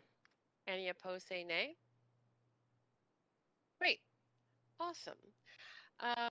Councillor Bly, are I have you a point of procedure at the appropriate time, Chair. point of procedure? You don't have to have the floor for that. Go ahead. Okay. I'm asking this just because I want to be consistent with procedure, and I feel that we're not being tonight. And it was just with response to Councillor Bly's question when the clerk said a withdrawal has to be a majority. But I'm reading section 8.4 of the procedure bylaw that says the council member who moved the motion may withdraw it, and I quote, and then only with the unanimous consent of the council members present. So that's what the procedure bylaw states. Has that rule changed? It is the clerk here, Chair Carr. Yes. To withdraw a motion, it does require unanimity. To reconsider a motion, it is majority. I thought we were earlier referring to reconsideration, and I advised that it was majority. Yes, this was a motion to extend the meeting. Is that what you're talking No, about? just to clarify, sorry, Chair Carr, I'm referring to Councillor Bly's previous point, and I understood it to be related to withdrawal of the amendment on the floor. No. That was prior to the discussion about extending the meeting. It was the point about motion. Okay. Okay, so we are extended to 11. Go ahead. Councillor Bly, do you have anything more to add? Madam Chair Carr, Oh, sorry. Did I get the confirmed answer to that? I just want to be clear. The point is, and I'm just going to reflect that back because I'm not clear. If a member wants to withdraw a motion or amendment that's on the floor, which motion is it that you're referring to? Councillor Fry's amendment, and I'm following up on a point of procedure to the question that Councillor Bly raised, is that does a withdrawal per the procedure bylaw in section 8.4 require a unanimous consent of council? That's my point of procedure in question. Right, but we don't have that motion on the floor, Councillor. Then can I ask it as a point of procedure? That's what I'm asking. Oh, okay. No one has withdrawn at this point. There's just been resubmissions of new motions or new amendments. So you are asking if there was a decision to withdraw. Yes. What is it 100%? Correct. It is unanimous, yes. Okay. That is correct. Thank you. Okay, Councillor Bly. Are you? I had ceded my time at 3. Got it. Thank you. Councillor Delminato, go ahead, up to 5 minutes on the amendment on the floor. Thanks, Chair. I have a point of information and also a point of parliamentary procedure. And the point of parliamentary procedure is simply a comment that a number of councillors have been putting forward points of parliamentary procedure. Well, actually, this will be a point of information then, or just a statement. That are not, they're points of information and they're jumping the queue for those of us who are waiting on the queue. And so I just want to flag that there are a number, and that there's a bit of a nuance here, but we're starting to delve into more questions that are information based and not related to parliamentary procedure. I do have a point of information through you to staff about the current Vancouver plan and the consultation underway with respect to connected communities. And if staff could comment on the range of topics being canvassed through the current survey that's been extended to June 15th, and with respect to housing and housing affordability and different tenure and housing diversity, and what that looks like. Okay, that is a point of information. City Manager. Yes, unfortunately, Chair Carr, I'm not able to speak to the detail of that. I would need to consult with staff and follow up with council on that point. So I can undertake to do that. I think, Chair, I think given if we don't have the staff available, we don't need to be calling them this evening to get that information. Perhaps it can be taken offline then. Okay, thank you. Okay, thank you. Yes. Thank you for that. Great. Councillor Fry. Yeah, thanks, Chair. With some reluctance, I'm going to go ahead and move to withdraw this entire amendment. I'd raised significant concerns about some of the gaps in the TRPP back when we were having the 6-story conversation, and the realization that a lot of the housing stock we were targeting through that motion would negatively impact folks who would fall through the cracks and not necessarily qualify for social housing with income means testing, and would be left with just 1 month of compensation, regardless of whether they'd been there for a decade or two, and recognizing that those were significant number of existing affordable rental stocks, and I'm still extremely worried about those tenants who won't be covered. So where I'd suggested I was going to bring back that motion then when we were doing the sixth story, I think it's going to be prudent for me, recognizing that at this rate, this could all fail. So I'm going to pull my amendment altogether, if that's permissible. The rest of council. It takes a unanimous vote of council.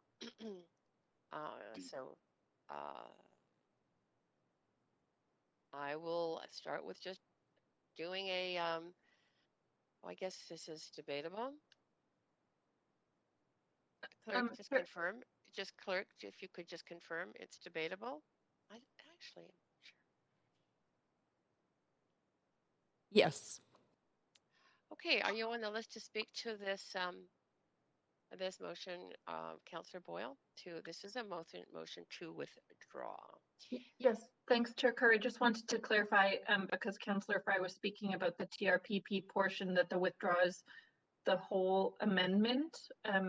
So the amendments to B and C, the portions of the amendment that still remain, not just the TRPP portion. At this point, I'm that's just through me to you, Councillor Fry. Go ahead. The whole thing. Okay, that's what I was hoping to clarify. Thanks. Okay, Councillor DeGenova to the Thanks. motion to withdraw. I feel that I'm not even sure that we should be here because this is the same amendment that substantially came back a number of times, that under 8.14, it says we would have had to have waited 365 days. I may have suggested that we, This is to the motion to withdraw, Councillor DeGenova. I'm not hearing that. Would you please stop my timer? Yes, if you just could spoke to that. speak to the motion to withdraw. I am speaking to my frustration that we're still here because we're speaking to withdraw a motion that is substantially the same as motions that have been called out of order already. So I will support it, but do we need to be here right now? And you may want to start my timer, Chair. But I just wanted to say that I do support a number of pieces of this, but I'm just wondering, when so many of us before have had things called out of order and they weren't allowed to come back because they were substantially the same. That is not this issue. So for that reason, I will support it, although I do hope, and I will note this, for times that other council members have the same issue and try and submit the same amendment with other parts deleted. And I'm just noting that right now. So I will be supporting withdrawal and appreciate Councillor Fry doing so. Thank you. Thank you. Councillor Swanson to the motion to withdraw. Yeah, I support that, and I've submitted another amendment to the original motion. Yeah, we're speaking to this motion at this point. I mean, with the amendment on the floor. So you have to get back on the queue to submit anything else. We are speaking only to the motion to withdraw.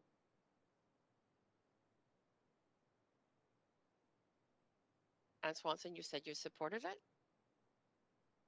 Yep. Okay. Okay. So it is a unanimous vote. I'll try a verbal vote first. All those in favor of the motion to withdraw by Councillor Fry for his amendment? Yay. All those in favor, yay? Yay. Yay. Yay. Any opposed, say nay. Okay, that is withdrawn. I'm back to the main queue, and that main queue, Councillor Fry, are you done? Oh, I was done a while ago, but yeah, no, I don't need to speak anymore. Thanks. Okay, that's great. Thank you. Councillor Boyle, you are next on this queue. I can't remember. I'll withdraw from the queue. Thanks, Chair Kerr. Okay, no problem. Councillor Hardwick? Thank you. I have a point of information. through you to the city manager, Chair Carr. Earlier today, there was a question around the definition of social housing. This has been going back and forth over a number of days. And I had concerns about having information made public and about nonprofits specifically. And in the email, it says, subject to the discretion of the chair, members of council could elicit these details for the public record as points of information. So as a point of information, I was wondering if the city manager could address this particular issue in the interest of greater transparency. And that specifically, what is it about the definition of social housing that you are Well, this was, questioning? again, we were talking, there was a legal opinion done by staff. The city manager is well aware, and I'm responding specifically to his email at 5:36 p.m. today. Okay, city manager. Certainly. So there was an email that we provided to council that answered a number of questions. I'm not sure, Councillor Harwood, just to confirm, you're interested in the entire answer that we provided? Well, my understanding is just that the key pieces were in things like the definition of nonprofit, for example, and the highlights that were contained in that particular legal memo that addressed the subject of the city's definition of social housing. Sure. Okay. Thanks. That's helpful. I'll do my best here to summarize this, and if I miss points that you're interested in pulling out, we can come back to it. So, as set out in the definition of social housing that the city uses, a nonprofit does not necessarily have to be a nonprofit housing provider. It's just a nonprofit organization that provides affordable housing. Most social housing providers are incorporated as societies, and they would typically do so in order to receive grants from senior governments. In terms of what societies, how they conduct business, they have to act in accordance with their bylaws and cannot act contrary to their purposes. But a nonprofit, as defined, doesn't have to have a mandate simply to provide maximum affordability in housing. The nonprofit could have a variety of different purposes, or it could be one that's exclusive to delivery of social housing.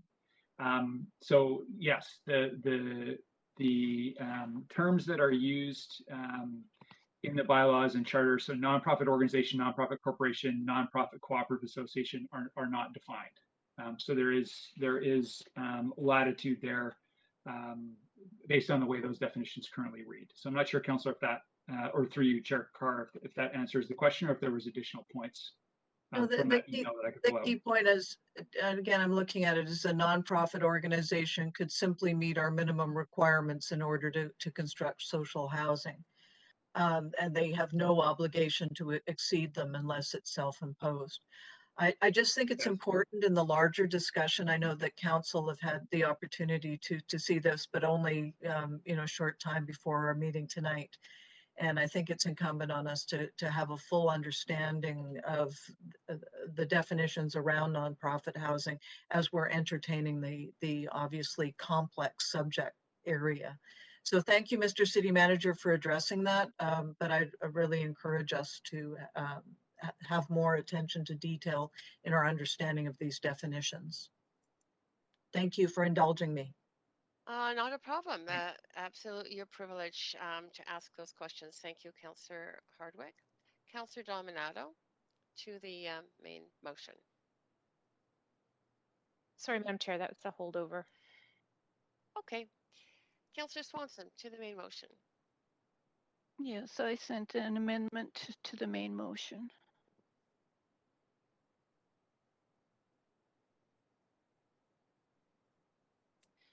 Okay, I'm going to move us to the amendment queue. Go ahead, Councillor Swanson, to speak to your amendment.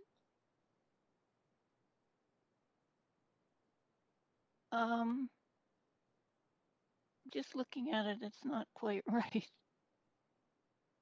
Oh, I'm just trying to see waiting for what comes up on the screen here. So there's an amendment to A, including in these recommendations, it should say consideration of a definition. I did send that, but I probably sent it.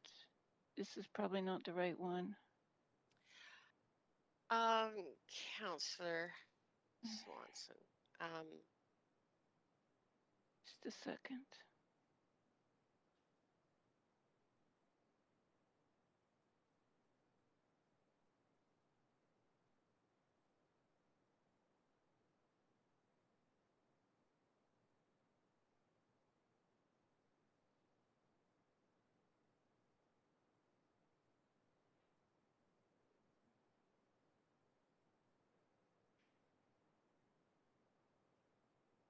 I'm just going to send it again, make sure it's the right one.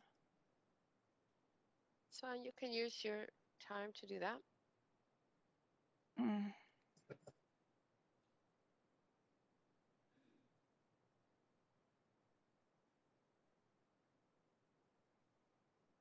There, it's sent. Sorry for the hassle.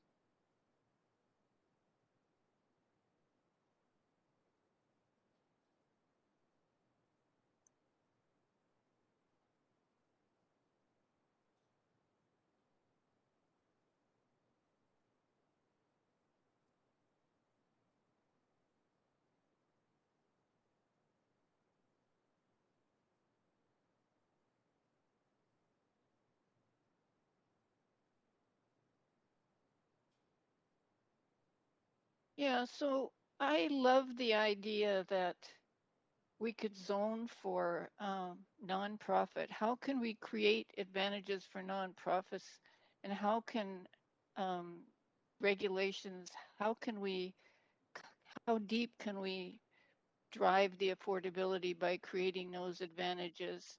But I think there is a problem with our definition of social housing. So this is just to try and push a little bit more affordability out of that. That's the first part. And then the second part is to make sure that we're not inflating land prices, to increase the density and the height, to ensure economic viability without inflating land prices. And I'm hearing that the main way to do that is by actually defining the affordability.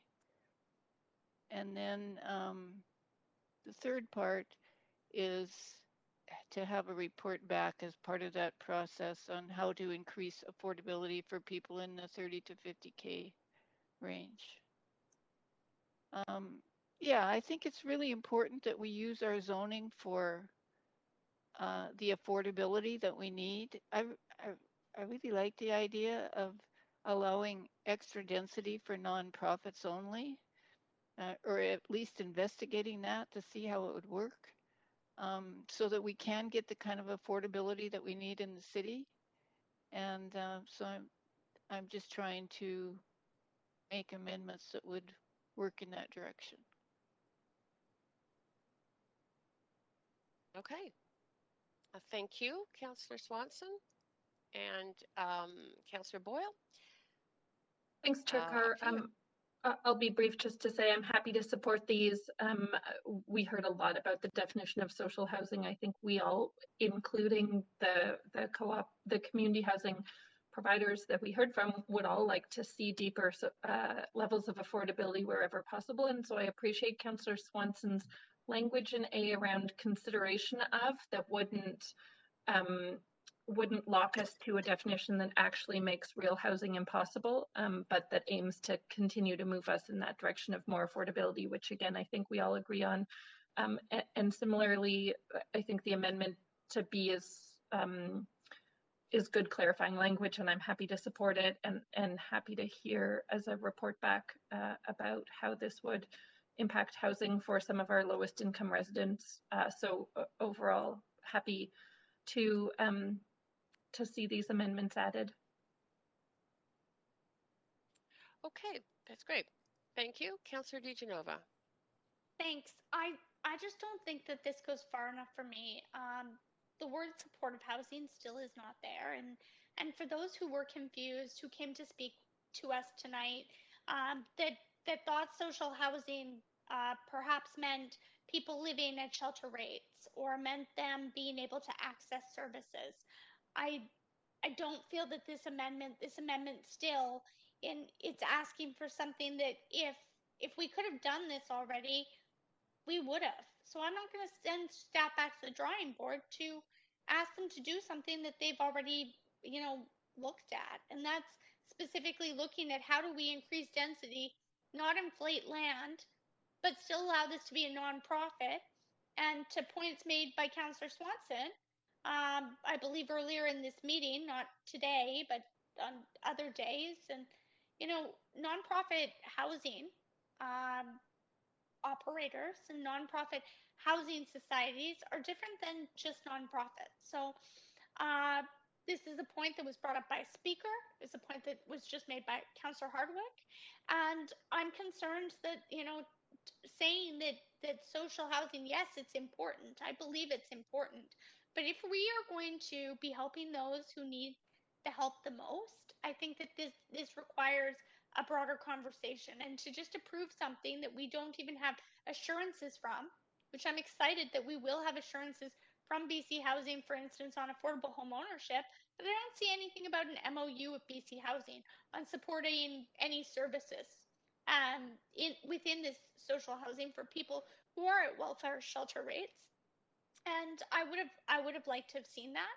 I know that that's something that our staff are working diligently on, but because of that, and because I think that this just further muddies the waters for people who aren't really understanding not only our definition of social housing, but tonight who came here trying to express that what they were really hoping for was supportive housing that was funded through the Ministry of Mental Health or the Ministry of Health, or in part with BC Housing. I won't be able to support this because I know that when we get held to task as a council, people will come back and say, I thought this is what I urged you to support. So for those reasons, although I understand that this is well-intentioned, I won't be able to support it. Thank you. Thanks, Councillor DiGenova. Councillor Fry, to the amendment. Thanks, Chair. And I hate to do this, but only in light of the fact that earlier amendments that were circulated, my earlier amendments circulated to staff, highlighted that the definition of social housing was redundant based on a motion that I'd already submitted and they'd reported back on. So I'm wondering if this is legal and if it's been vetted by staff. Through you. Okay, City Manager. Or Clerk. Yes, and sorry, Councillor was just engaging with another staff member on a related point. Could I ask if Councillor Fry could repeat his question? Sure. I just, in light of comments that I received back from circulating my amendment from earlier, that the reference to the definition of social housing was redundant based on a motion that staff had already reported back on, and I'm just wondering if legal have reviewed this and if it's in order. Yes, thanks, and appreciate the question. So, Chair Carr, through you, yes, our staff have reviewed this and believe that it is in order from our perspective. I think in this case it's a consideration. Okay. So that's how we read that as a significant kind of element of how A is framed. Okay, thanks. Okay, so Council, I don't see anybody else in the queue. So this would be to the amendment, and at this point, the amendment is not severed. So we would be voting on the whole of the like A and B. But was there another, Clerk, another amendment further down? Yes, and an additional C. It's the clerk here, Chair Carr. Yes, it's A, B, and C. Right. It's hard to show the whole thing on the screen at the same time. Okay, council, no one else is on the list. I'm going to ask the clerk, please take us to a vote on this amendment. Have it in front of you. Could I get a vote? This is Councillor Dominato because my computer's rebooting. My apologies. Yes, go ahead. In opposition. Thank you.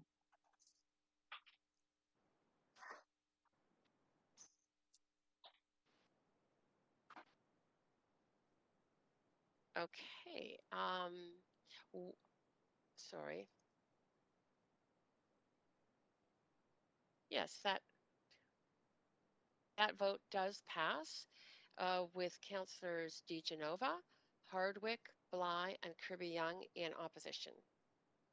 Chair. Point of privilege. Madam Chair, I communicated in opposition as Councillor Dominato. I don't know if you heard me. Oh. I asked sorry. for a vote assist in opposition. I'm sorry. I didn't record that, but it is the clerk here, Chair Carr, and yes, that is correct. I had pressed the opposition button. For some reason, it didn't come out that way. Okay, so can we go back to that vote? Sorry, clerk. Does that, Chair Carr, it must be 5 and 5 then, is that right? The vote, I believe the vote was reset. I think I called out, I'm so sorry. It's a little late. I think I called out 4 votes in opposition, but if the vote by Councillor Dominato was misrecorded, that would make it 5-5, so the vote would fail. But I need confirmation from you, clerk. That is correct, Chair Carr. Okay. Okay, so right, we're back to the main queue. Councillor Swanson. You are on the main queue. Councillor Swanson? Sorry, I'll hold off for a minute. Okay, Councillor Boyle. This is to the main motion. Thanks, Chair Carr. To the main motion, I just want to reiterate that while we spent, I don't know the total, 12 hours hearing from the public, and there was heated debate, and that is great. That's democracy, and that's what we are, of course, here for. In the end, what we're voting for or against is asking staff to go and do the work in the study to bring back recommendations that align with the advice and the expertise we've heard from those in the community housing sector about how we can support them in building more homes that are more affordable for folks who badly need them across our city. People can't live in imaginary housing. I know we want all of it to be the most affordable and, and only 3 stories, etc. It's not a vote. We unfortunately don't get to vote for perfect housing or imperfect housing. We vote on tangible actions that we can take within our jurisdiction that improve housing for residents who we know need it, who we hear from need it.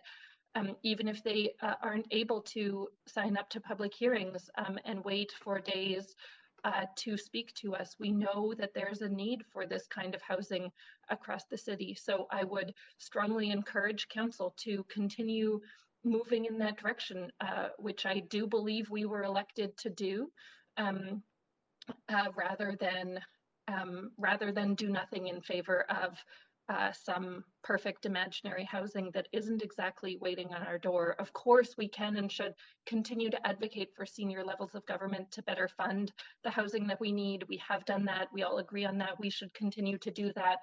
But in the meantime, I don't think that we should sit on our hands and wait. I think that we should do what we can, and what is before us for a vote is one piece of what we can do to improve that situation for people who are precariously housed and struggling in our city. Great, thank you very much, Councillor Boyle. To the motion, Councillor Swanson. Yeah, so as everybody knows, I desperately want more social housing, especially social housing that low-income people can afford.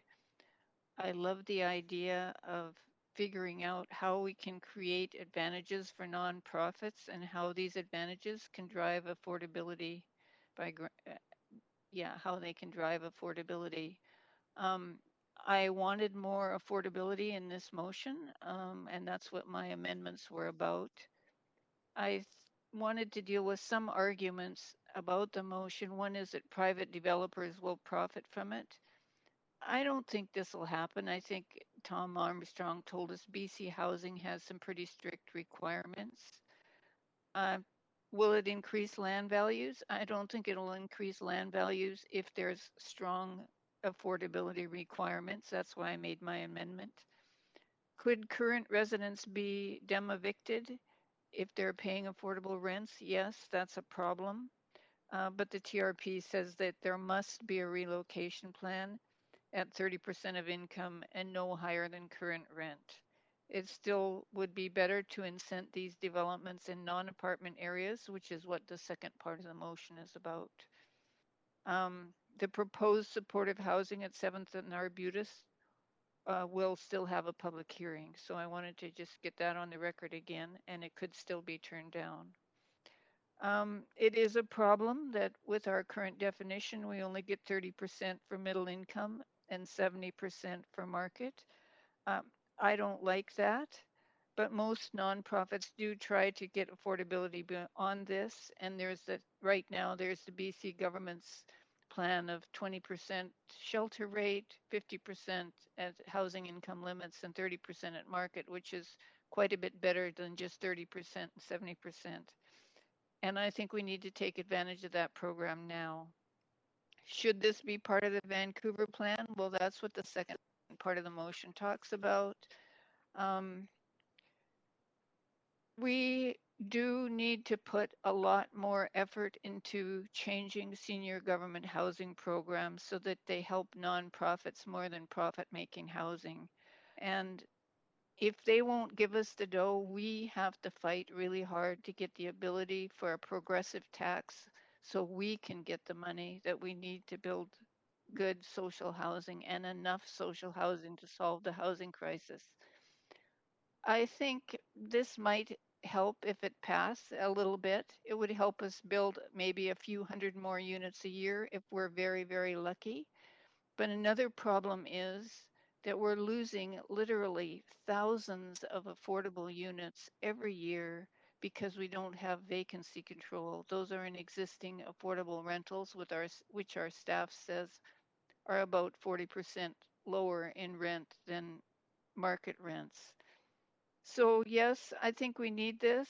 I like the idea of only nonprofits getting increased density, but we also need vastly more amounts of money to build nonprofit housing, and we need that from federal and provincial governments, or we need the ability to get a progressive tax so we can do it ourselves, and we desperately need vacancy control or the ability to stop the ability of landlords to raise rents when tenants leave so that we can keep the 12% or so of apartment units that turn over every year from increasing in rents by hundreds and hundreds of dollars. So yeah, that's my story and I'm sticking to it. Thanks, Councillor Swanson. Councillor DiGenova. Thanks very much. I just wanted to start by saying that I really appreciate all of the speakers who, regardless of if you spoke in support and opposition, if you didn't state your position but wanted us to hear your comments, I really appreciate it. And I also understand that there are people out there who don't know about this motion who, if they did, they may want to speak to us on it and have come to speak to us on other matters before. So I just want to make that very clear that I appreciate the time and the energy that's taken over a number of days to participate in this, whether or not you're listening still. I agree with Councillor Boyle that we need to take we need tangible actions. You know, one of the reasons I ran for city council was to bring some of the experience that I have in the nonprofit and private housing sectors and development industry to City Council to look at different ways forward, be it affordable home ownership or Hello, looking speakers. This is to advise this line is disconnecting. You have been sent an email with instructions on how stop to my time, listen and watch Chair the Carr. proceedings on YouTube. Thank you. Go ahead, Councillor DiGenova. Thanks so much. Just wanted to I'm sorry, I lost my place there for a moment with the interruption, but just wanted to also say that I think that tangible actions are important, and we take those tangible actions at public hearing. One of the ways that we do this, but there's also a process. It's a very legal process of doing that. But to go back to my earlier point, I think that it is really important that we consider new ways forward. And that's what I have also looked to bring to the table. I appreciate this motion from Councillor Boyle, and I think that there are really good components to it. However, I also am concerned with the public being able to have a say. And what I'd say to you, Councillor Boyle, is I'd hope that we could work together on a way to help to engage those young families, those working families, those people who might not have time, because it is inequitable for them to be able to come to City Hall and to participate in the process, be it online because maybe they're putting their kids to bed. I mean, we've all been there, and also, you know, for those individuals who may have other issues, disability, unable to sign up, don't have the time to research what's going on. I feel that instead of asking them to come to us, we need to go to them, and that's so important. And with that, you know, that's what I committed to, and I remind myself of that by looking at an excerpt of one of the op-eds that I wrote with right before the election, the night before the last election. With technology, compassion, and the desire to hear from people, City Hall can engage with the public and serve the people who are working to be able to afford to live in our city.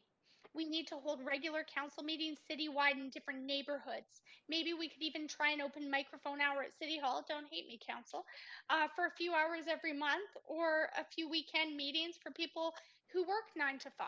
And, you know, I just remind myself of that because I think this really also is about consultation and equity and hearing people's voices. But considering that this could see supportive housing slide behind where other housing that's defined as social housing moves ahead, when we don't have answers for who is going to pick up, you know, uh, the responsibility of paying for those services that are usually paid for with property taxes, when some nonprofits, even if they're not housing societies, have exempt land. I'm very concerned about that. I think we need the answers to those questions because we can't put more burden on those who are already experiencing affordability and may just be one paycheck away from homelessness or being in a different bracket that they don't even know how to access. So I I am all for expediting public hearings. In fact, doing more of them if we have to. And maybe we can do that with the time we won't be spending putting forward motions on DBL, because that's something that I did not support, but this council did. I think ways forward, like the short program, and you know, I was really happy to hear, you know, after so many motions, I know that our chair, Councillor Carr, you know how many motions I brought forward on expediting. You know, not only social but affordable housing last term. Really proud that many of those you supported, and thank you for that. But I think that there's ways forward that maybe aren't just uh, absolving ourselves of the responsibility that people feel that we should have as council members. So I'm all for fast tracking social, affordable housing, and most of all, shelter rate and supportive housing. But we do have a responsibility to public consultation. And for that reason, I won't be able to support this motion. Thank you. Okay, thank you. That was well timed. Councillor Hardwick, Go ahead. Well, thank you. I think this motion is well intentioned. And I think everyone that we heard from to a person said, yes, we realize that we have a deficit in social housing in the city and we need to do something about it. I just don't think this is the right thing to do about it. And I'll tell you why. Whether we agree with it or not, when you go through rezonings, by definition, you are inflating the value of the land. The minute we change the rezoning, BC Assessment comes in and reassesses that property to highest and best use. So the act of allowing what would amount to widespread rezoning of multiple sites without going through a rezoning process will still have the effect of inflating those land values. Why is this important?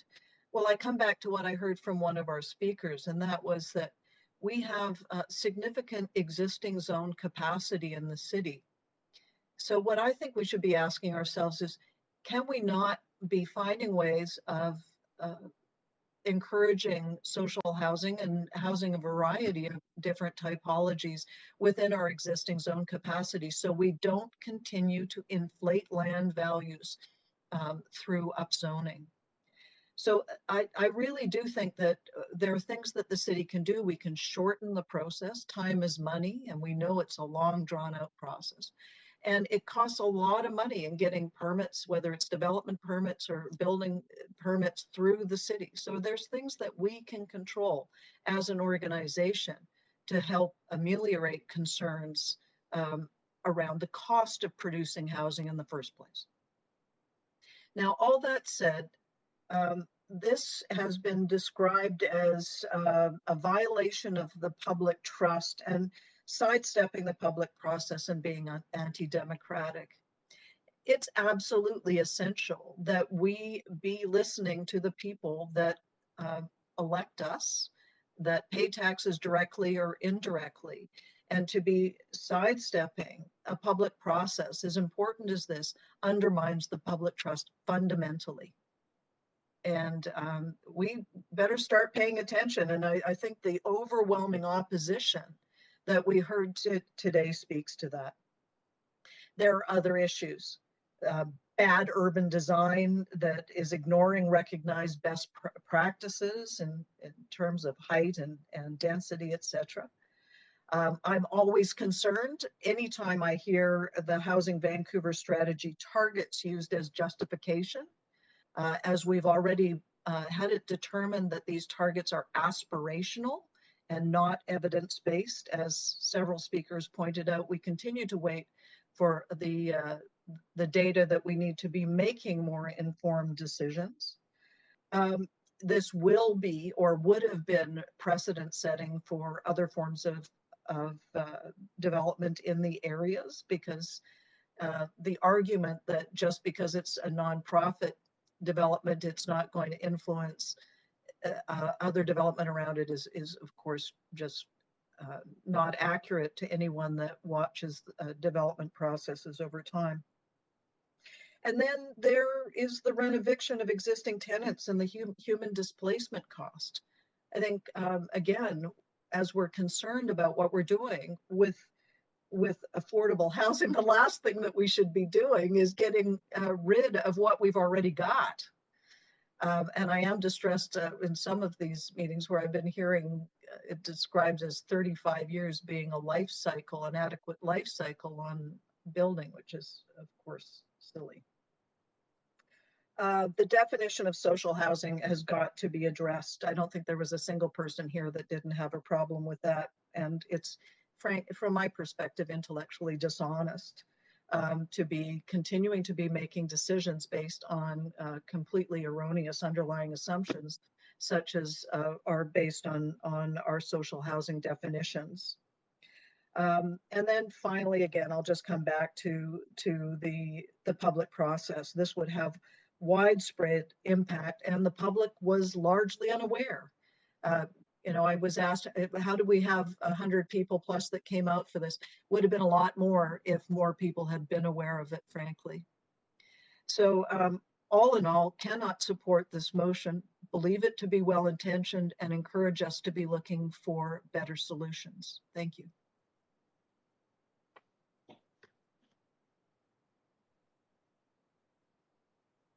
Thank you, Councillor Hardwick. Councillor Dominato, go ahead. Thanks, Madam Chair, and also thank you to all of the residents who did call in to speak to this motion, and if those who are listening at this late hour. I feel like my colleagues have reflected a number of comments. I would agree with Councillor Hardwick that I think that the motion is well intentioned, but I don't think it's the right tool in the toolbox at this time. And Councillor Hardwick reflected a number of those points. One of the things I'd like to reflect on is the subject of the Vancouver plan. One of the reasons that we undertook this as a council and committed to this was so that we could lay out a roadmap for the city, both short, medium, and long term. And a big driver to doing the Vancouver plan was related to housing and housing affordability and housing choices and tenure and options for residents and future residents, people who will come to this city. And that planning exercise is underway right now. And I asked earlier staff about the subject of the connected neighborhoods and the in-depth survey that's out there has been extended into June. And it specifically addresses a number of these issues, particularly around what people want to see in their neighborhoods. What kind of housing diversity do they want? Is affordability important to them? And getting into non-market housing, social, co-op.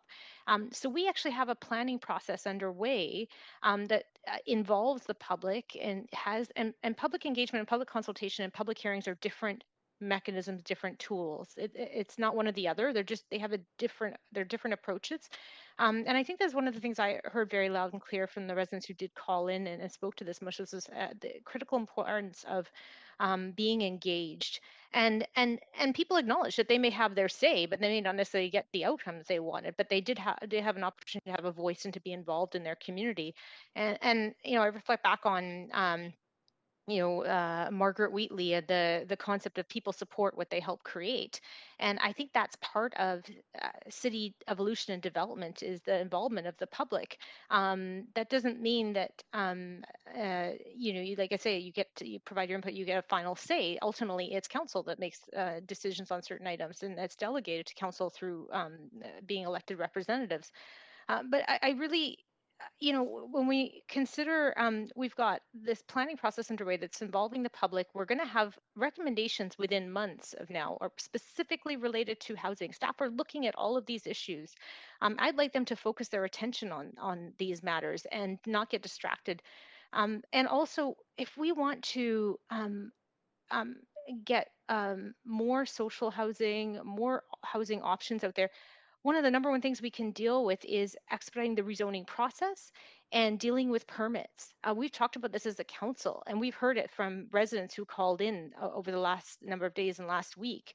Those are areas we could focus our attention on. And the other piece I think that's important is that we just had a letter come in from the Child, Youth and Families Advisory Committee that advises council and is appointed by our council. And that committee just recently wrote to us about their concerns about family housing and whether we're adequately addressing that. And I don't think that we are. And one of the things they pointed out is that, yes, housing affordability is important, but also livability is important, and that those are considerations for them as a committee and as representing families in the city. And I think we have shared goals as a council.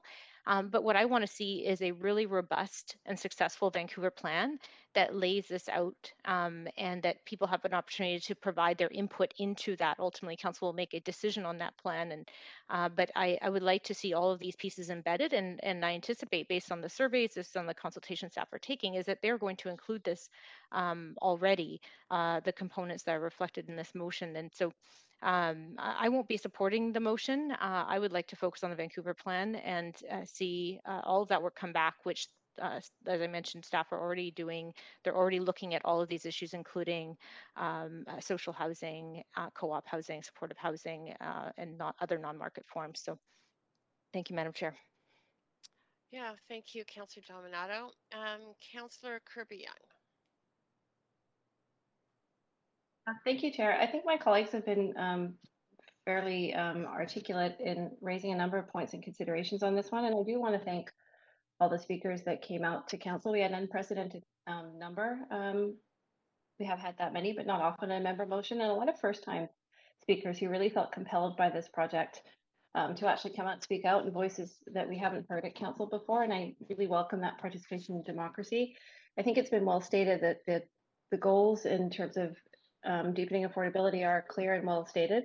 However, I would say that I think that the way that this motion has come forward is a blunt instrument, as opposed to more of a thoughtful and surgical policy. And I think we've heard loud and clear from residents that that is not the approach that they favor. We are hearing that engagement is fundamental to building community, and we do want to build communities. We don't want to create division. And we heard a speaker said, and I think they summed it up, there's a number of comments, but some that stuck with me particularly, when somebody said, this is not one city, but it's creating a divided city. And the speaker said it creates division where it actually isn't. And I think that related to people simply wanting to be part of the process.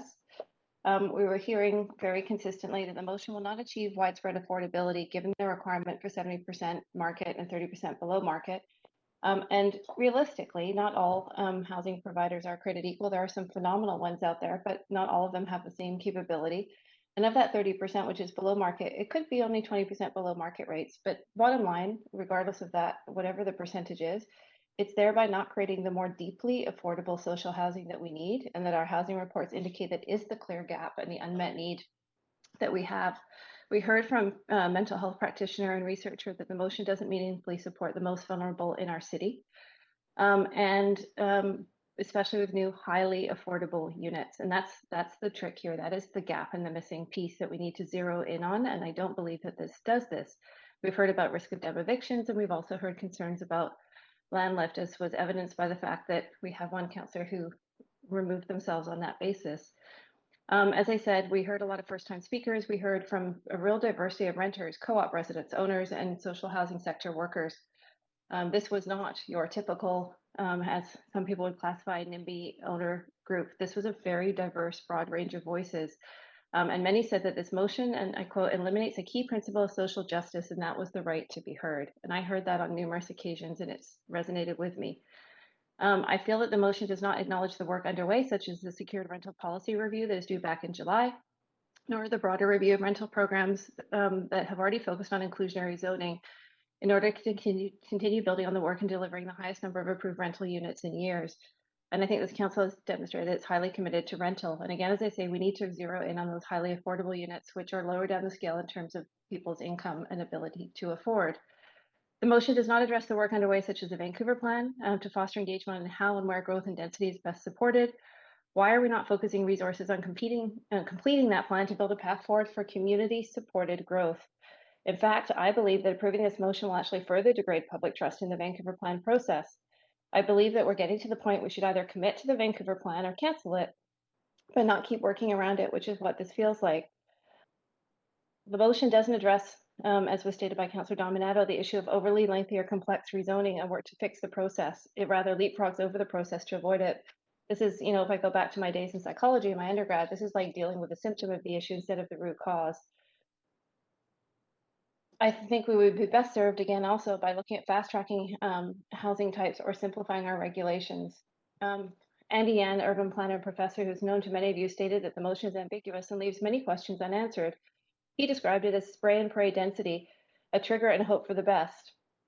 There isn't a process to ensure supporting community amenities to support that growth in place, or for people to provide input on the importance of supports for social housing and to set people and communities up for success.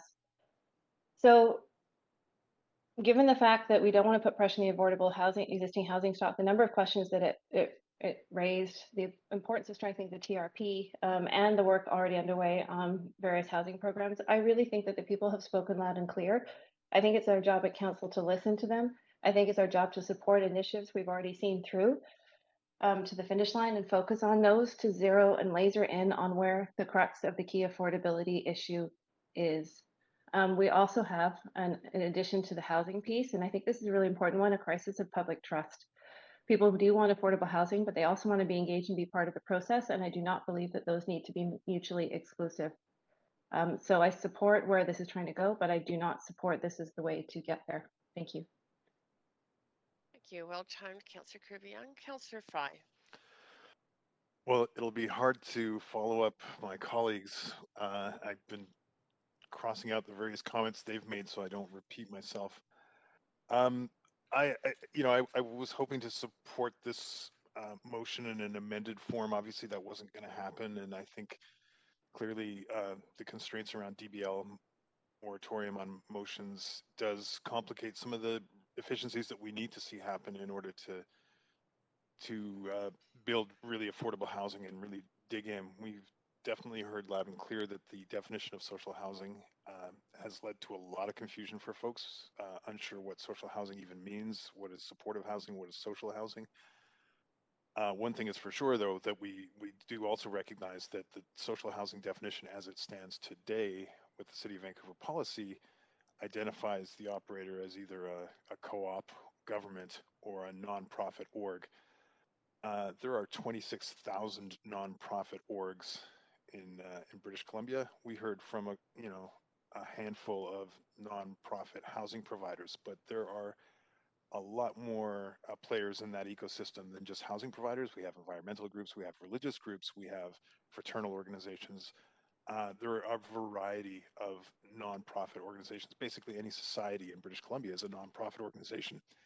So the bar is quite low, and it may sound conspiratorial to suggest that people may try and leverage real estate in the city of Vancouver to their own ends, and regardless if they're nonprofit or not. But I think anybody who's been paying attention in Vancouver real estate recognizes that all sorts of things happen when real estate's involved, and the stakes are high.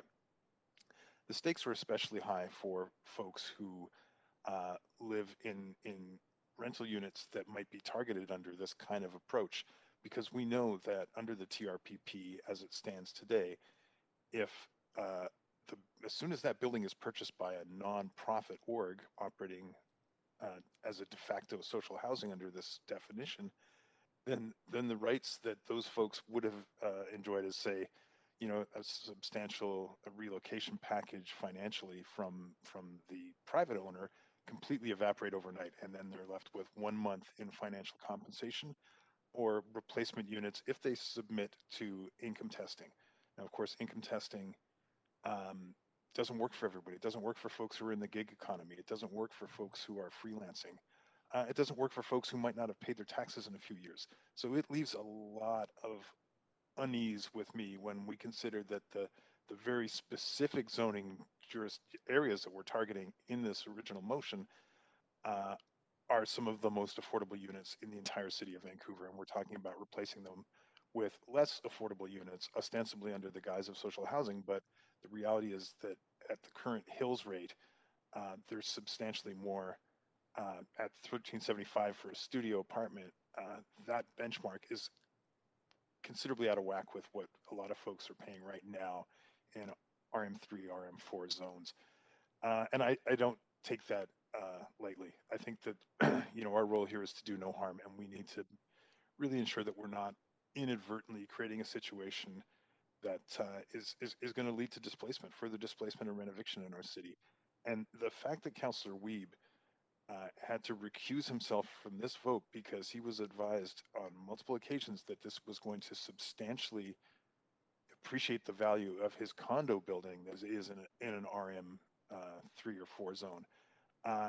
That leaves me very uneasy, because of course we know that capital, like water, will follow the path of least resistance, and it'll go for these lower income areas. It'll go for low valued properties, and we need to be careful. We need to walk judiciously. So, as colleagues have mentioned, we have work coming back from staff, important work in this framework. How are we going to find affordability for folks who live and work in our city?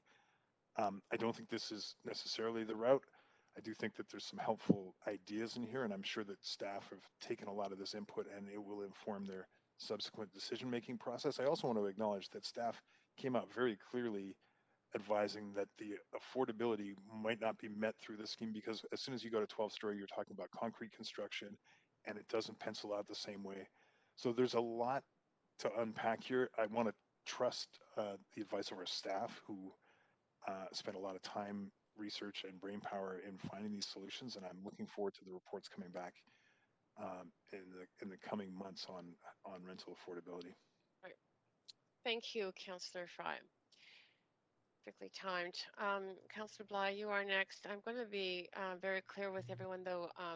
Councillor Bly, we have 10 minutes to complete your comments and the vote. I really would like to know if any councillor wants to sever any parts of this motion. Otherwise, we're going to need to extend. No severing. Fine. Go ahead, Councillor Bly. Thanks very much, and I won't take the 5 minutes.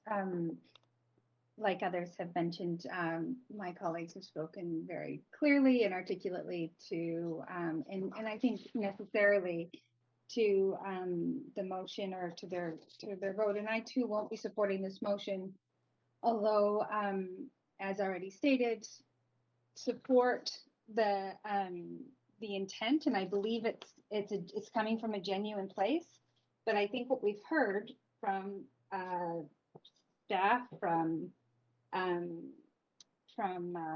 the public, is that there's questions as to what would actually be achieved with this motion. And only a few weeks ago, we were sitting in a public hearing, and this motion was essentially put on notice in that public hearing. So, my fear is that although well-intentioned and sort of inspired by that process, where this council unanimously supported going to 6 stories of social housing in RM3 and RM4 zones, it was sort of seen as, well, if we're, my fear is that, we're going to support this as a council, we need to push harder, we need to push more. And I certainly got elected, or I ran on creating a bit more of a cohesive approach to how we tackle some of these issues. And this has really divided. I mean, there's countless emails of people who wrote in to support it because they read the headline, and of course, it reads really well in a headline. But it actually, when you get into the details, those same residents wrote into council again and said, "I wrote to support this, and I'm actually changing my mind now that I understand what this motion is seeking to achieve." So I think at the end of the day, it is about balancing what could be achieved with the cost. And the cost here is divided communities. And that's certainly not what I would be proud of voting for. We have supported countless units of rental housing. This is not about homeowners against renters, and we've heard that. The city is more renters than homeowners now, and we're not seeing people leave because they don't want to live next to renters. I'm a renter. I don't feel discriminated against. Some may have had a more difficult time, which is why we're focusing on rental and not strata in terms of adding housing units to our stock. But at the end of the day, we are undertaking a Vancouver plan. I think it would be very difficult to support this motion and also champion the Vancouver plan. We're doing this work within that, and we need to sort of refocus now more than ever. I think the only thing I want to say that hasn't been mentioned is the confusion around the supportive housing development at Arbutus and 8th. And maybe many people who called in are still listening. And this is very different than that. And it sort of got wrapped up all as one. And I think it's just really important that engagement process will continue. The public hearing will happen. We'll likely hear from a lot of people again, but the contemplation in that particular proposal is very different than what we're looking at here. So I think at the end of the day, we have to focus on speeding up the process of getting applications to public hearing. We don't want to risk overwhelming our DP board with hundreds of speakers who come out to speak against these, because they'll still get that opportunity. So there's a lot to consider here. I won't support it. I'm very supportive of non-market housing, co-op housing, and enabling that. This is just not the way to get there. Thanks. Thanks, Councillor Bly. That's it for questions. Clerk, I think you can move us to a vote, please. And this is, no one's asked to sever, so we're having a vote on the whole motion.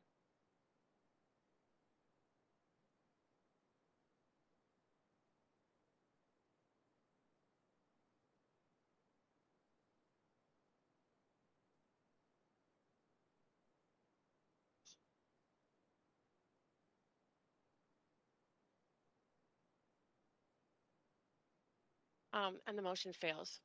With myself, Councillors DeGenova, Fry, Hardwick, Dominato, Bly, and Kirbion in opposition.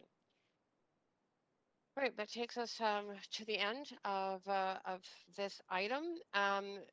Council, we are going to be reconvening tomorrow from 3 to 6. We heard some concerns about extending it past 6 and conflicts in schedule, so it'll just be 3 to 6 tomorrow. And after that, Thursday from 3 to 10. I need a motion to recess this meeting until tomorrow, Wednesday, May 26th at 3 p.m. Point of procedure? So moved. Councilor DeGenova, we have very little time. Go ahead. I understand. My point of procedure is after the 3 to 6 tomorrow. When will we be reconvening? I just said Thursday, 3 to 10, May 27th. Thank you very much. Okay. Point you. Motion we have to recess. More. Thank you. Motion to recess. Thank you. All those in favor say aye. Aye. Aye. Those in opposition say nay. Great. This motion carries. The meeting is recessed until tomorrow at 3 p.m. We'll now convene in council, and I'll pass the chair to Mayor Stewart.